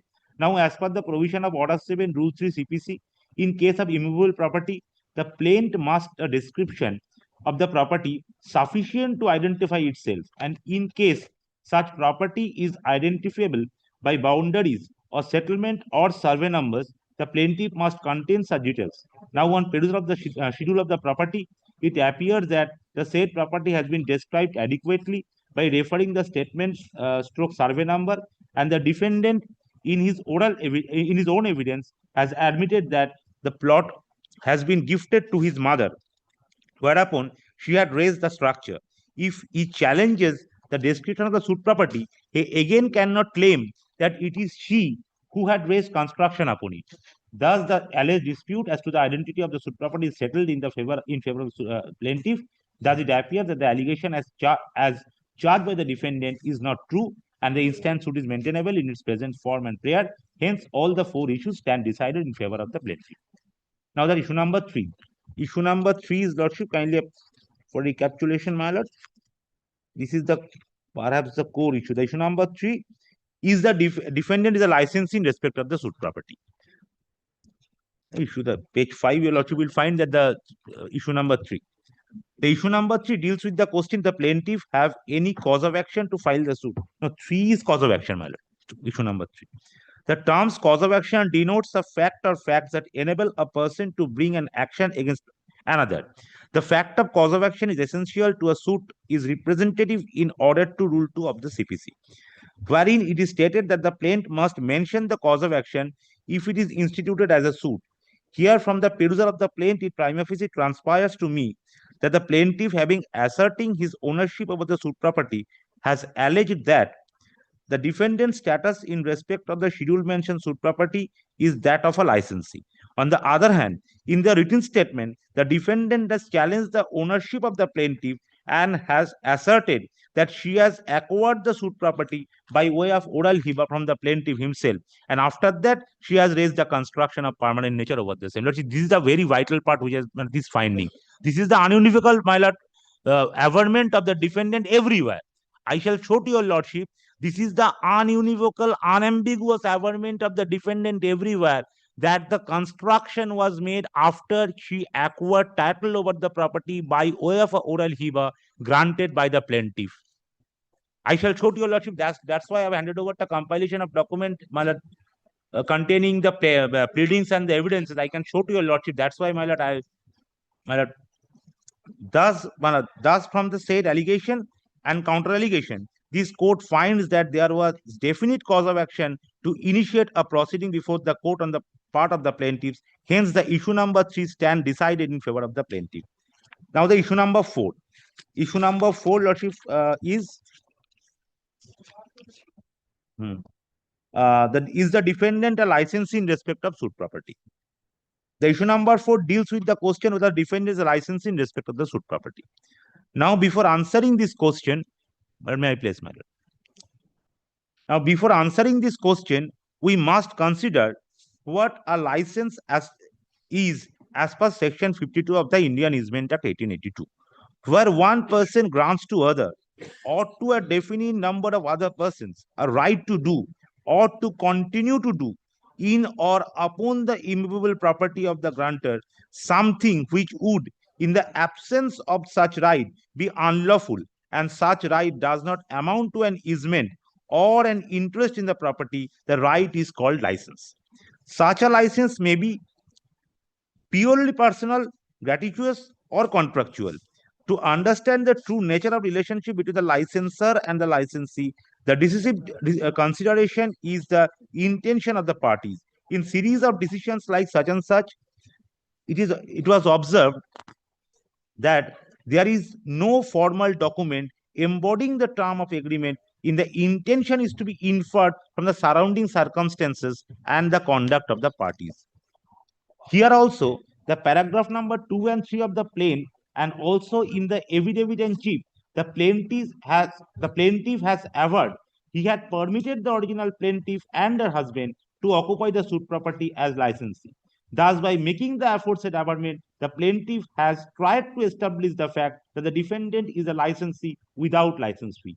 Now, on the point, let us consider whether the status of the son and the daughter-in-law is that of licensee or not. The Honorable High Court at Calcutta in Rampada Boswell State of West Bengal observed the status of a son and daughter-in-law is that of licensees, and the senior citizen has every right to possess their own property exclusively to the exclusion of son and daughter-in-law. Now, in the record, so much formal evidence is detected wherefrom it can be ascertained that the original defendant was inducted as a licensee in respect of the suit property. Now, in Tirumani Mondal and others versus it was observed that if the actual induction of a licensee is not proved, the moment the plaintiff establishes his title to the suit property and the defendant fails to establish his title, the decree for eviction is a matter of course.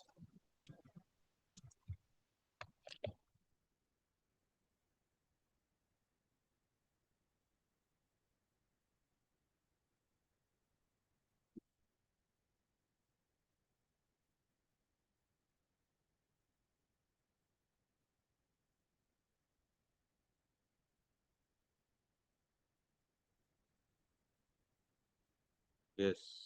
Here, the plaintiff has filed the case on the basis of their ownership over the property.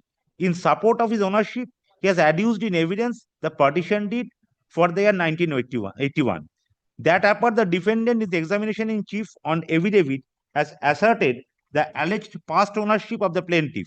So it is in admitted position that by partition deed, the plaintiff has acquired right, title, and interest over the suit plot.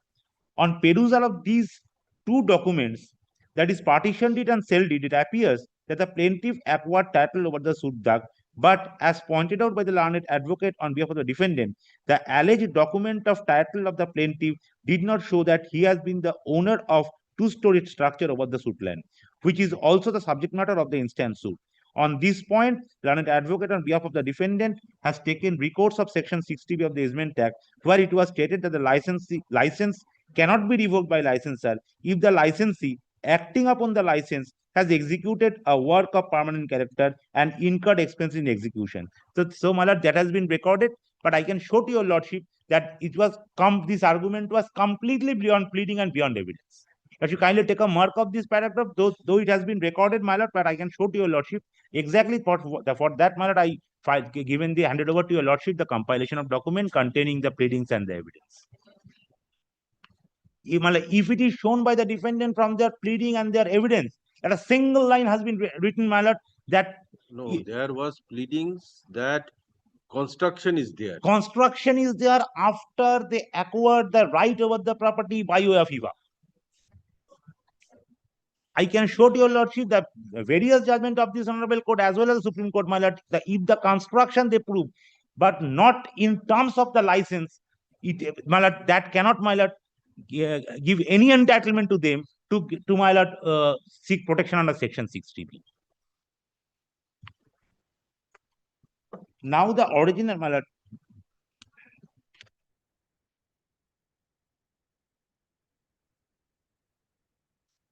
Thereafter, my lord, the original pleading and the evidences has been recorded in the trial court's order.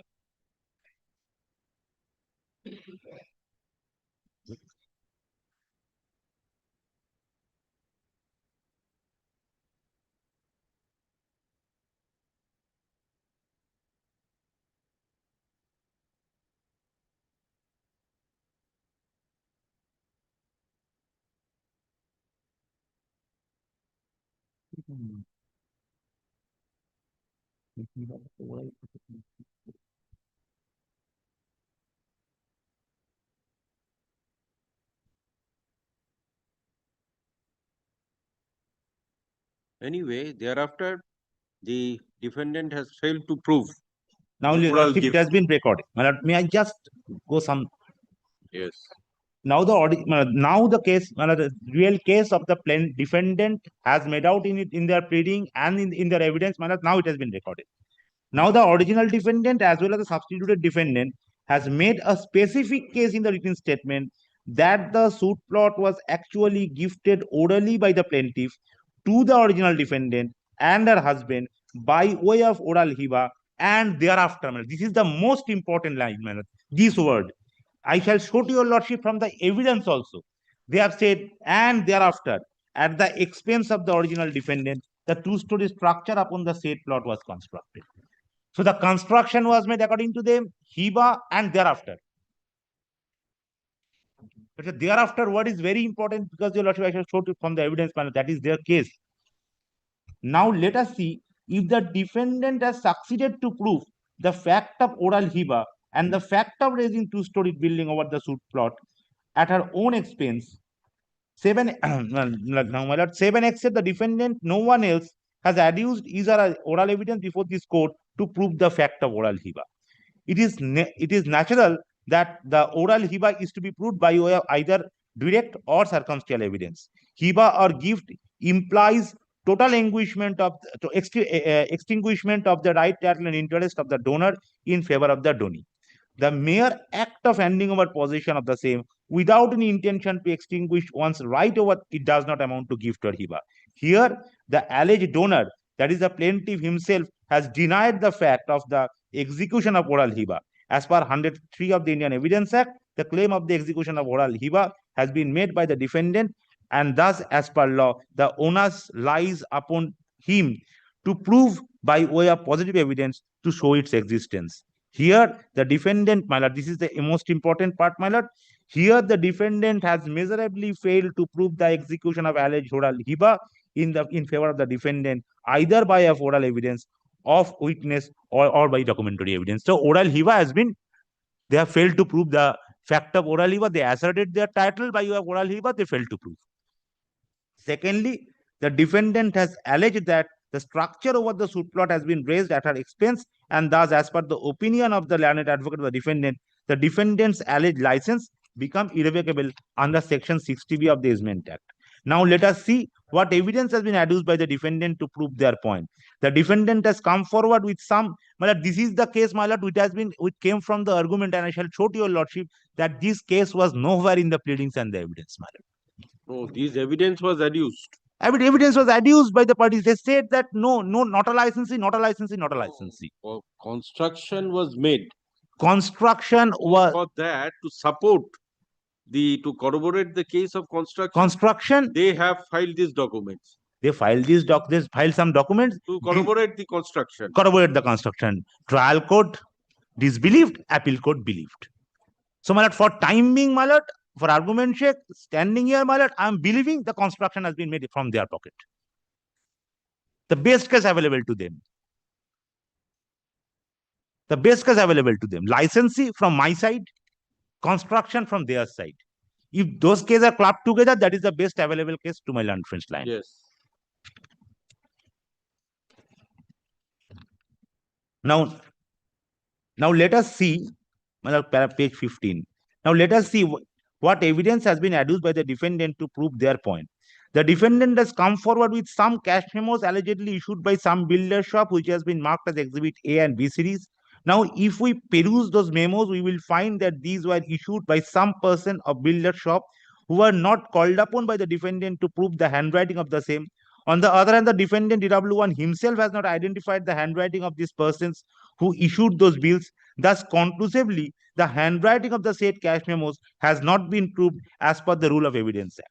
And thus, we cannot rely upon these documents to consider the plea of the defendant regarding of incurring of the expense for the entire construction.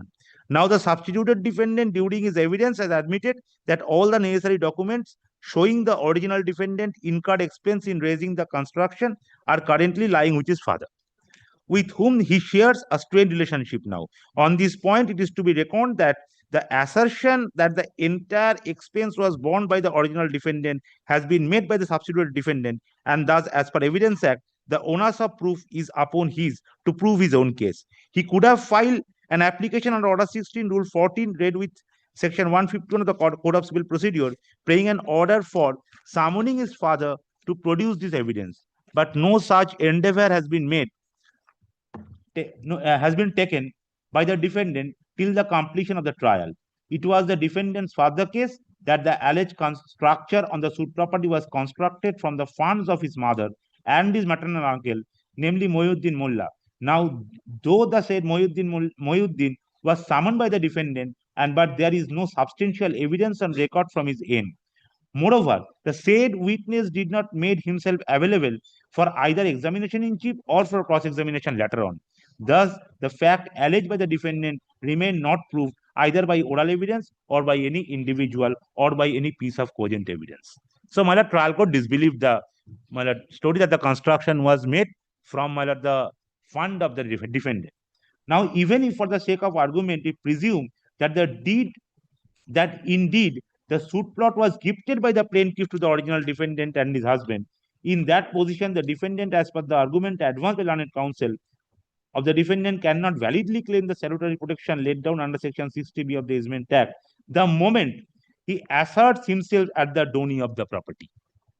Section 60B can operate only if the licensee, this is the most important part, the moment he asserts himself as the donee, Section 60B can have operation only if the licensee has acted upon the license, has an erected structure or construction of permanent character acting upon license.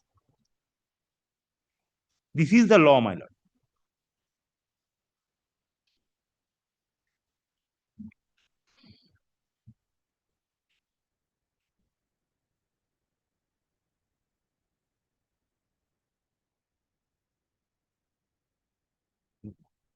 May I, Mal? Yes. It refers to state of mind of the license that at the time when the construction that should be when he constructed the structure or building, in case where the alleged licensee considers himself anything but not licensee and has constructed the building, again, the same finding.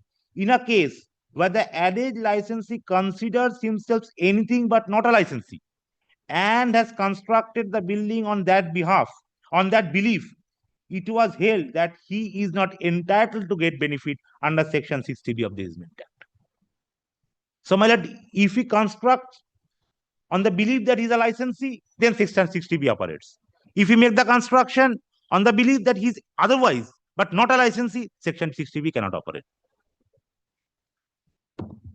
Now, that is the consistent view of this honorable court as well as the honorable Apex court. I shall show to your lordship.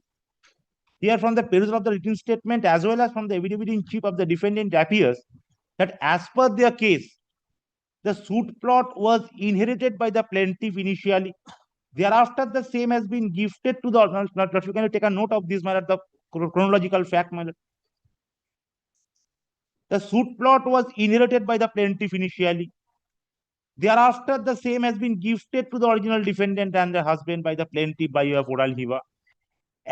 After being gifted such plot, the original defendant at her own expense has raised the construction. This is the case of both the parties summarized in 4 lines. Perhaps my learned friend would not oppose to that, my lord. This is the case in nutshell, in crux. Originally purchased by the plaintiff and thereafter gifted. Thereafter gifted by the defendant, and thereafter the defendant, after acquiring title by way of oral hiva, made the construction. If the case is summed up, this is the 4 lines, my lord, where the case of both the parties has been, my lord, summarized. That means, you see, this daughter-in-law was put to as a licensee or right from the son? Right from the, what was the case? The daughter was... Both. Right, that means both. Right, Independent from the license. son as well as the daughter. So, son, my lord, shift admittedly from the deposition, my lord, even for the pleading, the son has admitted the father shifted to her to his grandfather. So the father was not in the property. So the mother was residing at the licensee alone. So suit was filed against the mother. Even your lordship has found, my lord, that the non-joiner and misjoiner of parties, the point was taken. It was decided against the plaintiff. The appeal, they didn't file any cross appeal against that, my lord. So that question they cannot raise now, my lord. That has already reached to its finality. The question of non-joiner and misjoiner.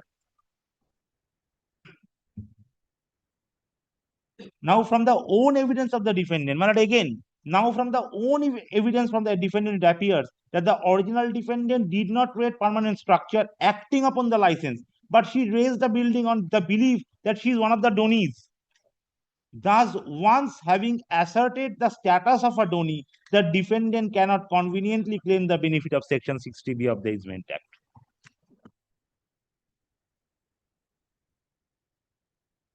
Thus, it appears that though the plaintiff has succeeded in proving his title over the property, but as the defendant failed to prove his title over the same, as per the decision reported in such and such, the status of the defendant is to be considered as nothing but a licensee. Hence, in the light of above discussion, issue number 5 also stands decided against the plaintiff.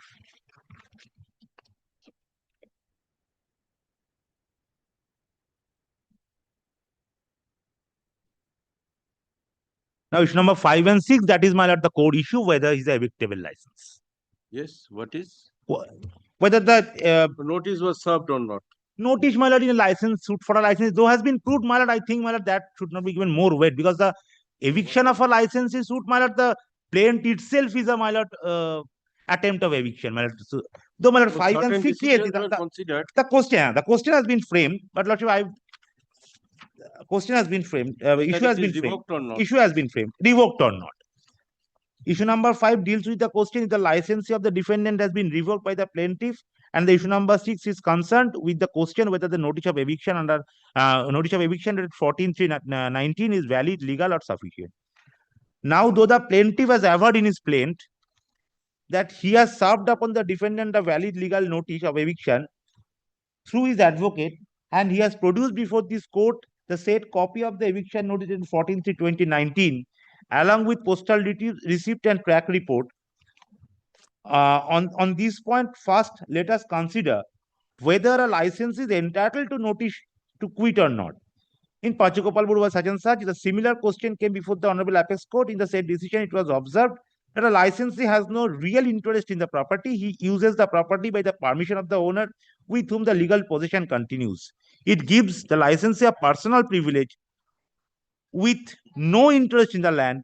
Again, in such and such, it was opined that it would be inequitable to call upon the licensee to vacate the license premises at once by suit without giving him sufficient time adhered to make suitable arrangement. There can be no universal inflexible rule that a license has to be revoked by demand for possession before a suit for eviction is instituted. It will depend upon the facts and circumstances of a particular case. In the suit, the plaintiff has served upon the original defendant a notice to quit, and as a certificate of posting, he has filed the postal receipts and track report. Now, AIR 1989 Supreme Court 630, it was observed in his in that case, in the case that all the landlord can do to comply the provisions of the service of notice is to post a prepaid registered letter containing the tenant's correct address. Once he does this and the letter is delivered to the post office, he has no control over the same. On this point, Section 27 of the General Clauses Act is attracted, which contemplates that if the letter is posted by a prepaid registered post at a valid address of the person, unless it's contrary proved, the said letter should be deemed to have been reached to the addressee. The similar provision has been laid down in under Section 114F of the Indian Evidence Act, which is as follows. The court may presume that the common course of business has been followed in the particular case. In the case of Sushil Kumar such and such, it was opined that the presumption under Section 114 of the Evidence Act is rebuttable one, but same is not rebutted by mere denial of receipt of the by the other side.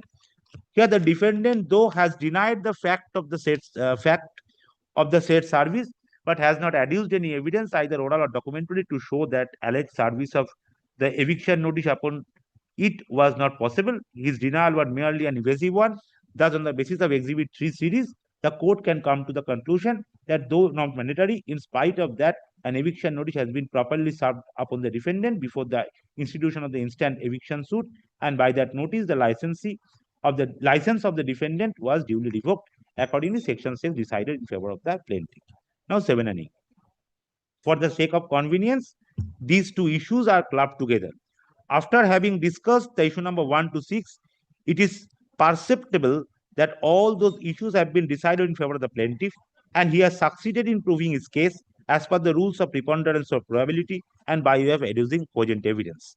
Hence, it can be concluded by this court that the plaintiff is entitled to get a decree for eviction against the defendant in respect of the suit property. But as the notice to quit has already been served upon the defendant, he is not person in wrongful possession of the property unless a decree for eviction is passed against her, and he remains in possession in spite of the passing of the decree. So I think that the plaintiff at this stage is not entitled for a decree for main profit. As a result, the instant suit succeeds. The court fee paid is correct. Hence, it is the instant suit B and same is hereby decreed on contest, but in part without any order as to cost. The defendant is hereby directed to quit, vacate, and surrender the first possession of the suit property in favor of the plaintiff within 60 days from the date of this order, failing which the plaintiff shall be at liberty to put this decree into execution. Prepare decree accordingly within 15 days. This is the decree. Now, Your Lordship, this order was assailed in, this judgment and decree was assailed in appeal by the defendant, by the substituted defendant. Lordship, the facts, I will not repeat, my lord. The facts of the case has been again recorded. Yes, factual aspect was considered. Considered. The first appellate court. Has been reconsidered. Yes. Reconsidered, the entire fact has been recorded as it was recorded by the. Yes, first appeal. Yes, the court of permits the fact court and to law. consider Fact facts and law. Fact and law. Lordship, the page 44 onward, Your Lordship will find that why the decree was reversed. So let us consider the decision was cited by reasons. Page 44 onwards. That is the decision. Yeah, that is, my lord. From there, my lord, before that, Your Lordship will find the HIBA part has been decided again in my favor. Page 44 onward, on consideration of the evidence on record, both oral and testamentary, it comes out that this is not a case, this is not a eviction suit simpliciter. Here, from here, my lord, on my understanding, my lord, the findings came whereby, my lord, the order of the judgment and decree of the trial judge was, my lord, reversed. On consideration of the evidence on record, both oral and documentary, it comes out that this is not a eviction suit simpliciter. As because here the plaintiff is the father-in-law of the original defendant, who allegedly had given license to his son and daughter-in-law to reside in the suit property, considering the family relationship. On proper scanning of the materials on record, it also comes out that in Exhibit 1 and 2, there is no description of any structure of the suit property. The plaintiff, in his plain case, has categorically stated that due to trouble created by the original defendant, he shifted his residence to the other residence in order to keep the family peace. But in his examination in chief, he stated that he, along with his other family members, are residing in his paternal house situated at LR Dagnama such and such due to paucity of accommodation. It is never the case of the plaintiff that he constructed the two-storied building on the suit property or provided money for the construction of the said building thereon. Besides, there is no evidence by the plaintiff respondent as regards making construction of the said two-storied building in suit Dag number 1909 at Mouja, Bakra, PS Domju district, Howrah.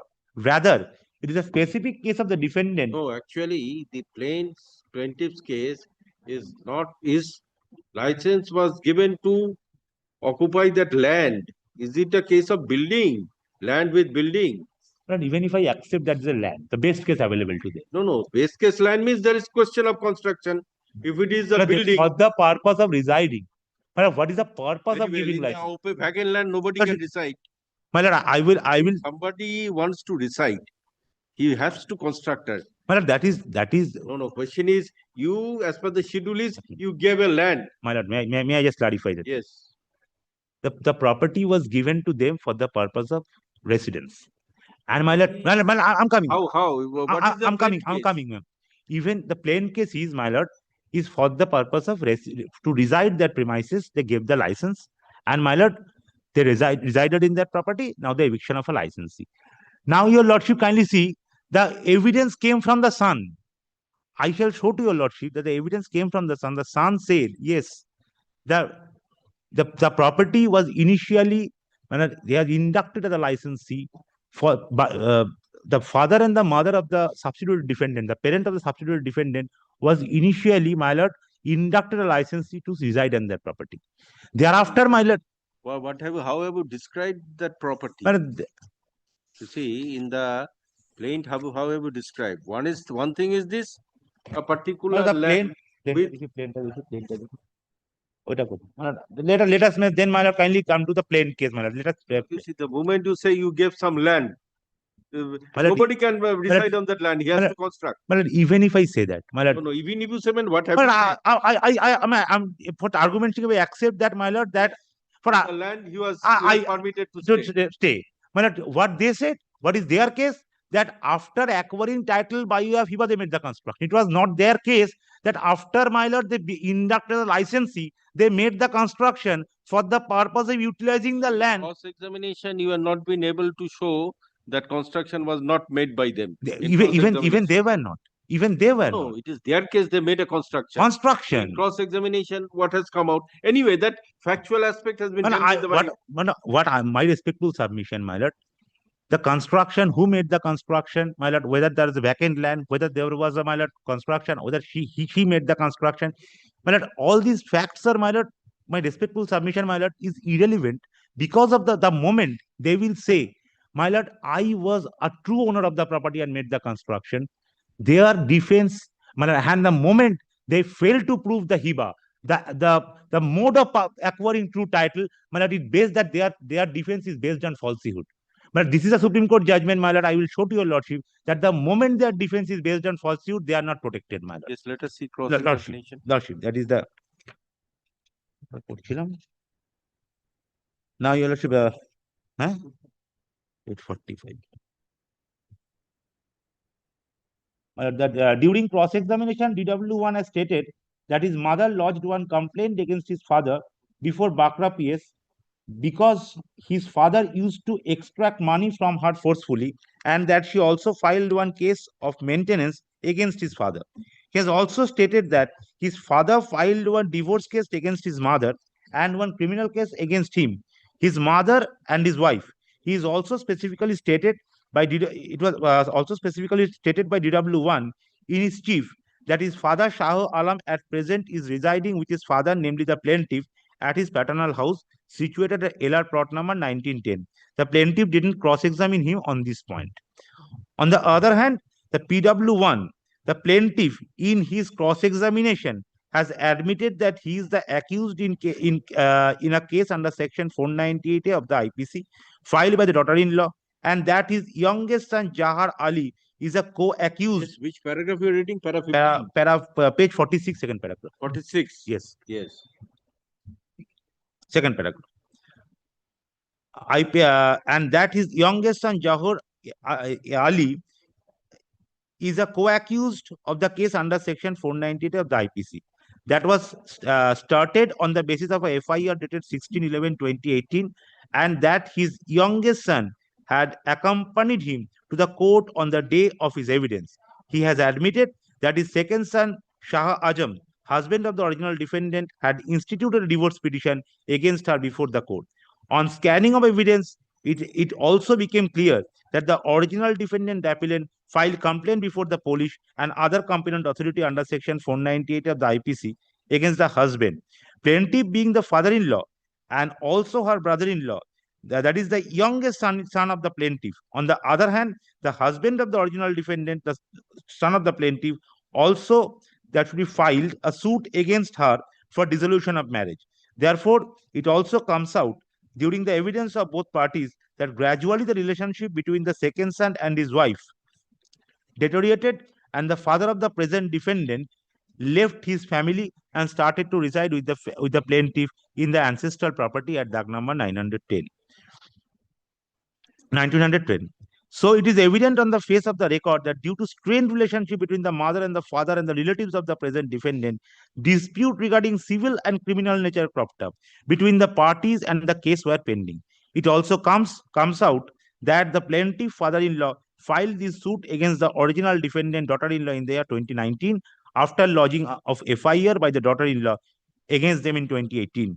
During pendency of the title suit, being 448 of 2019, the original defendant Najira Begum died before adducing evidence, and after her death, present appellant defendant, her son, was substituted.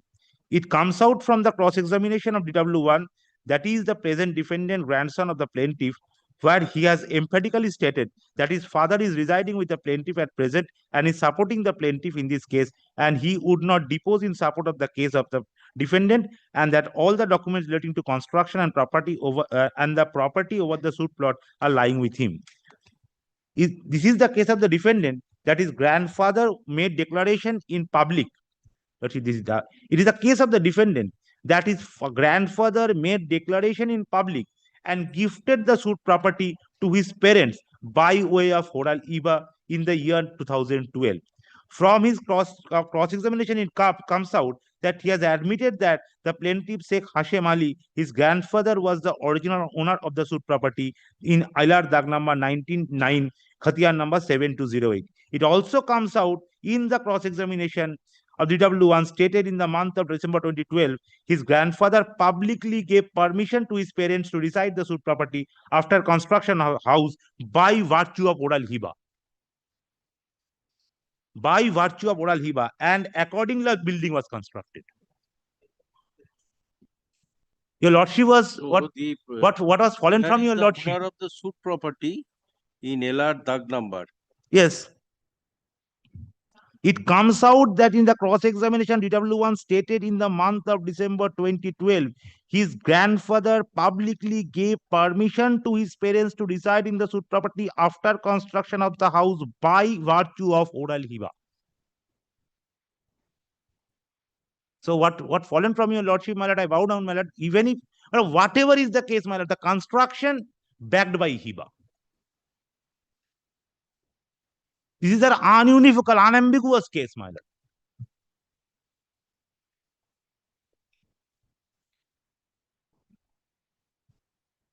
and accordingly, the building was constructed from the year 2000 to 2018. So Oral Hiba, they got the possession and the title, they started construction, they are residing there.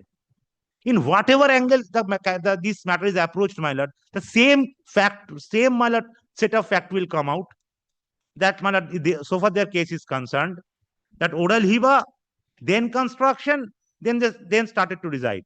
But nowhere they have stated that made the construction on the belief that they are the licensee over the property. And then that they failed to prove in both the courts. He has categorically stated that though his mother, the original defendant, provided the money for the construction of the two-storied building over the suit brought, but all these are handed by his father, who is presently residing with the plaintiff.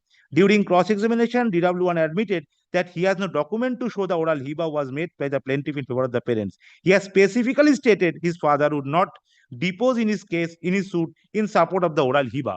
In support of the oral hiba, he has voluntarily stated to the court that his father is supporting his grandfather, who is the plaintiff of the suit. The evidence gathered on the record of the trial court, garnered on the record, of the record of the learned trial court highlights that in cross-examination, DW1 has specifically stated that his mother got 10 lakhs from her ancestral property on 3/8/2013, which he invested for developing the suit property and for construction of the house.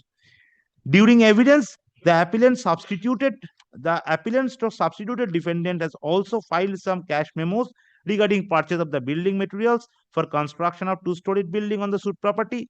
But in the evidence in chief, the PW1 himself has stated that the defendant has her own property and she has entered into an agreement for development with the developer, namely Shamshed Alam and others, and her property is situated nearby places, which is developed into 5-storied building in which the defendant has a substantial share. Therefore, it is evident from the case that the plaintiff itself, that though the original defendant was a housewife, but she had her own share of the property, which was developed into multi-storied building. That is, she had her own source of income. As a result, she had the financial capacity to invest her money, which evidently points to the claim of the defendant, that is, the construction of the building was raised out of the contribution by his mother, the original defendant. No, any documents from your side in cross-examination that the building was constructed by the funds of the plaintiff?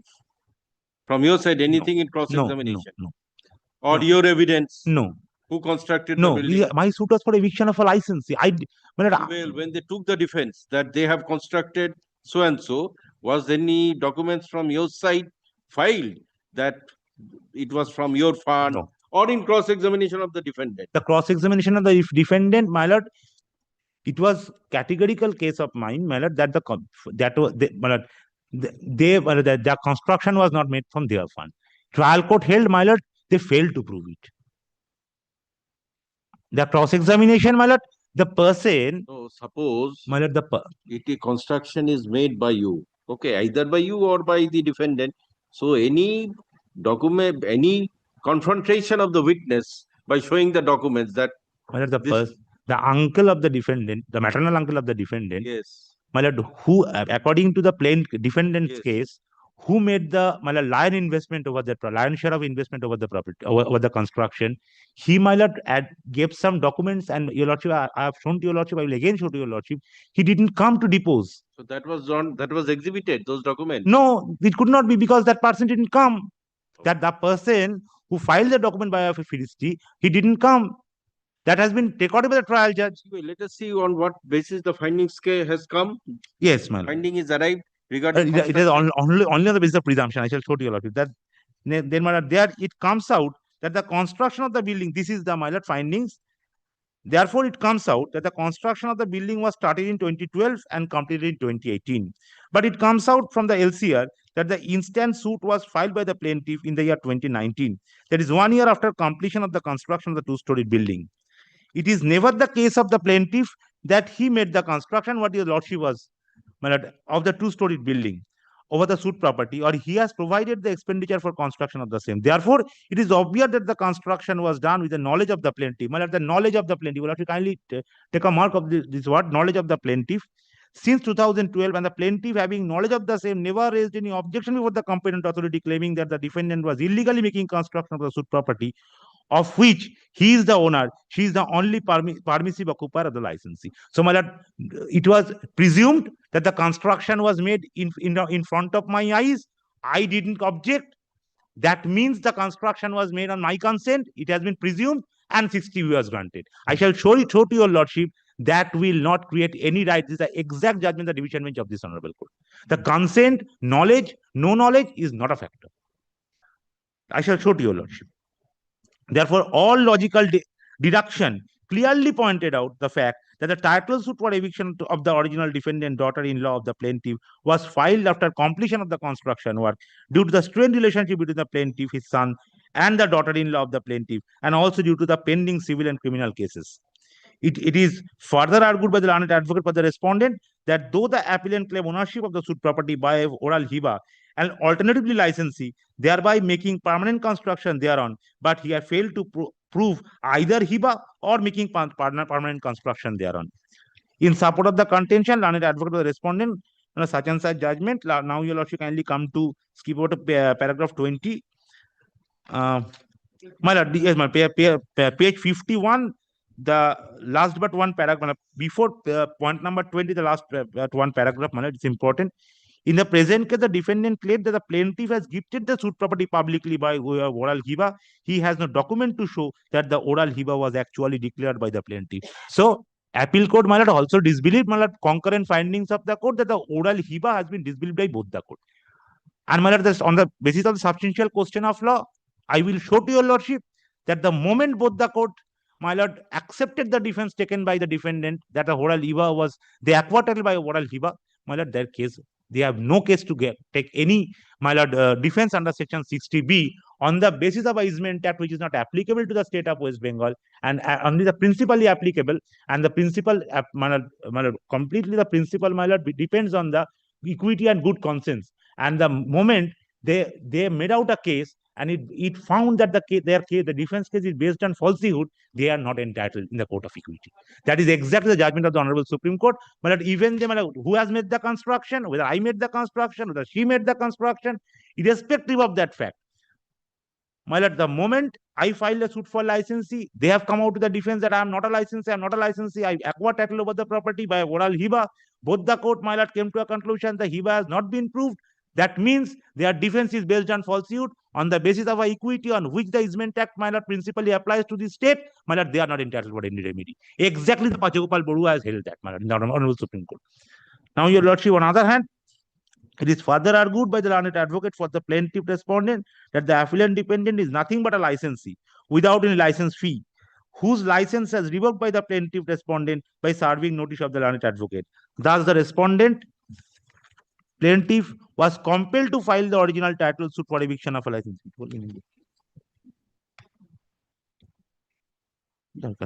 Judgment it is further argued by the learned advocate for the respondent plaintiff that though the appellant defendant claimed that he is a licensee with respect of a suit premises, but he failed to produce any rent receipts of tenancy agreement showing that he is a monthly tenant. Well, this is the judgment of the in the present case, in this respect, relied upon a decision of such and such. This is not that relevant. Therefore, in view of section 60 of the easement protection against the eviction has been extended to them. These are judgment of tenancy and the easement. I'm not traveling your lordship. Lordship, can come to page 2, paragraph 21. Learned advocate for the appellant defendant has argued that as the original defendant has constructed building on the suit property, originally belonged to the plaintiff, and with the full knowledge and consent of the plaintiff, knowledge has been construed as a consent in this case. The plaintiff's knowledge presumed that the construction was made in front of his eyes, within his knowledge, so he has given consent, so section 60B. It is, my lord, completely impermissible. I shall show to your lordship. Plaintiff raised full knowledge and the consent of the plaintiff resided there, but now the present defendant, that is the son-in-law of the plaintiff, is residing there with his family.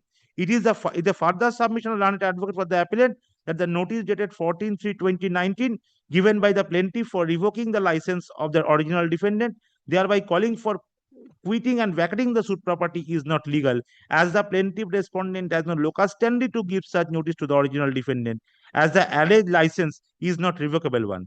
Because the defendant already made pakka structure of two-story building thereon by incurring money with his full knowledge. But knowledge has been, my lord, gathered as a, my lord, yardstick for construing. You see, between knowledge and consent. Yes, Yes, knowledge and consent. well, I shall Knowledge means your I shall exact show to your consent. lordship. I shall show to your lordship that the knowledge or consent, whatever way it can be approached, that this is not a ground. No, that's a different issue. So, but knowledge means your consent. knowledge, You see, it is also a third party. Permission is also your It consent. is also a third party case, but I will not go to that because of the reason the second appeal, the scope is very limited. The knowledge, they have not, nowhere they have stated that the construction was made within my knowledge. I was residing in the neighboring premises. That's why it was within my knowledge. It's a completely presumptive, completely third party case which has been recorded by the appellate court. Even if I admit that, I'm admitting that, yes, it was within my knowledge. That knowledge, my lord, ipso facto cannot give any right to them to claim Section 60 with the irrevocable license. Therefore, the original defendant alternatively became irrevocable license. Now, on the basis of this knowledge and consent, therefore, the original defendant alternatively become irrevocable license in respect of the suit property by appeasement. In support of the contention, such and such, your lordship, thereafter the case laws has been discussed. But this is the relevant part which has been discussed, which has been accepted. Their claim that since it was within my knowledge, the construction was made from their fund. Presumably, no construction was there previously. Afterward, the construction came up, so it was within my knowledge. So with my consent. So therefore, the protection was given under Section 60B of the Evidence Act. In support of the contention, an advocate for the appellant defendant cited such and such judgment. Then, my lord.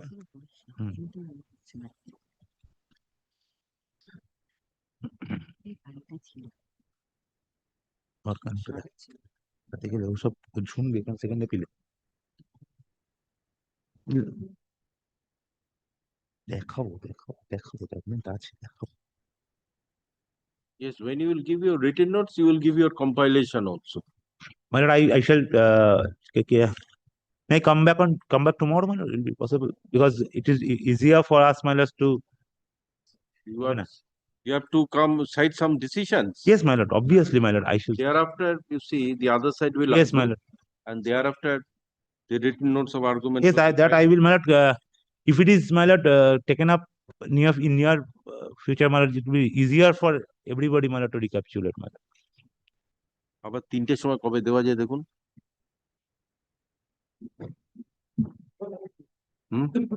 3টের সময়। Yes, record and order. Learned advocates for the parties are present.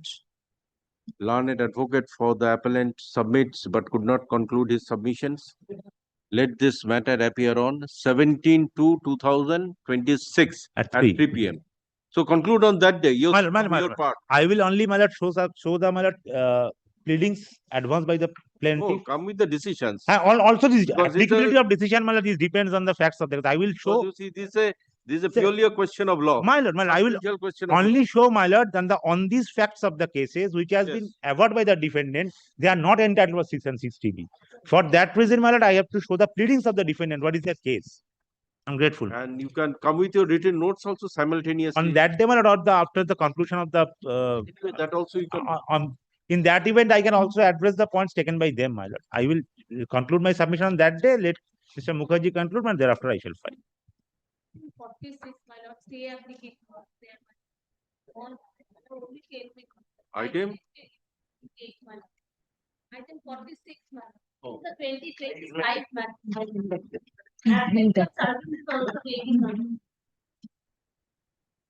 The respondents have entered appearance. Prepare the affidavit of service, my lord.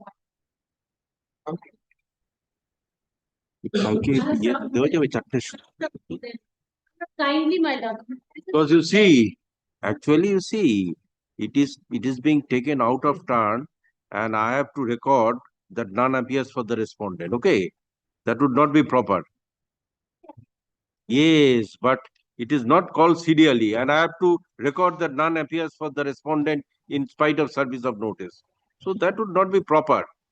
আচ্ছা এটা কালকে 4টের সময় দিয়ে দিন তো এটা কালকে 4টে ইয়ে নেই anyway let it remain as to be mentioned. This is an application, my lord. Why not time to be my lord?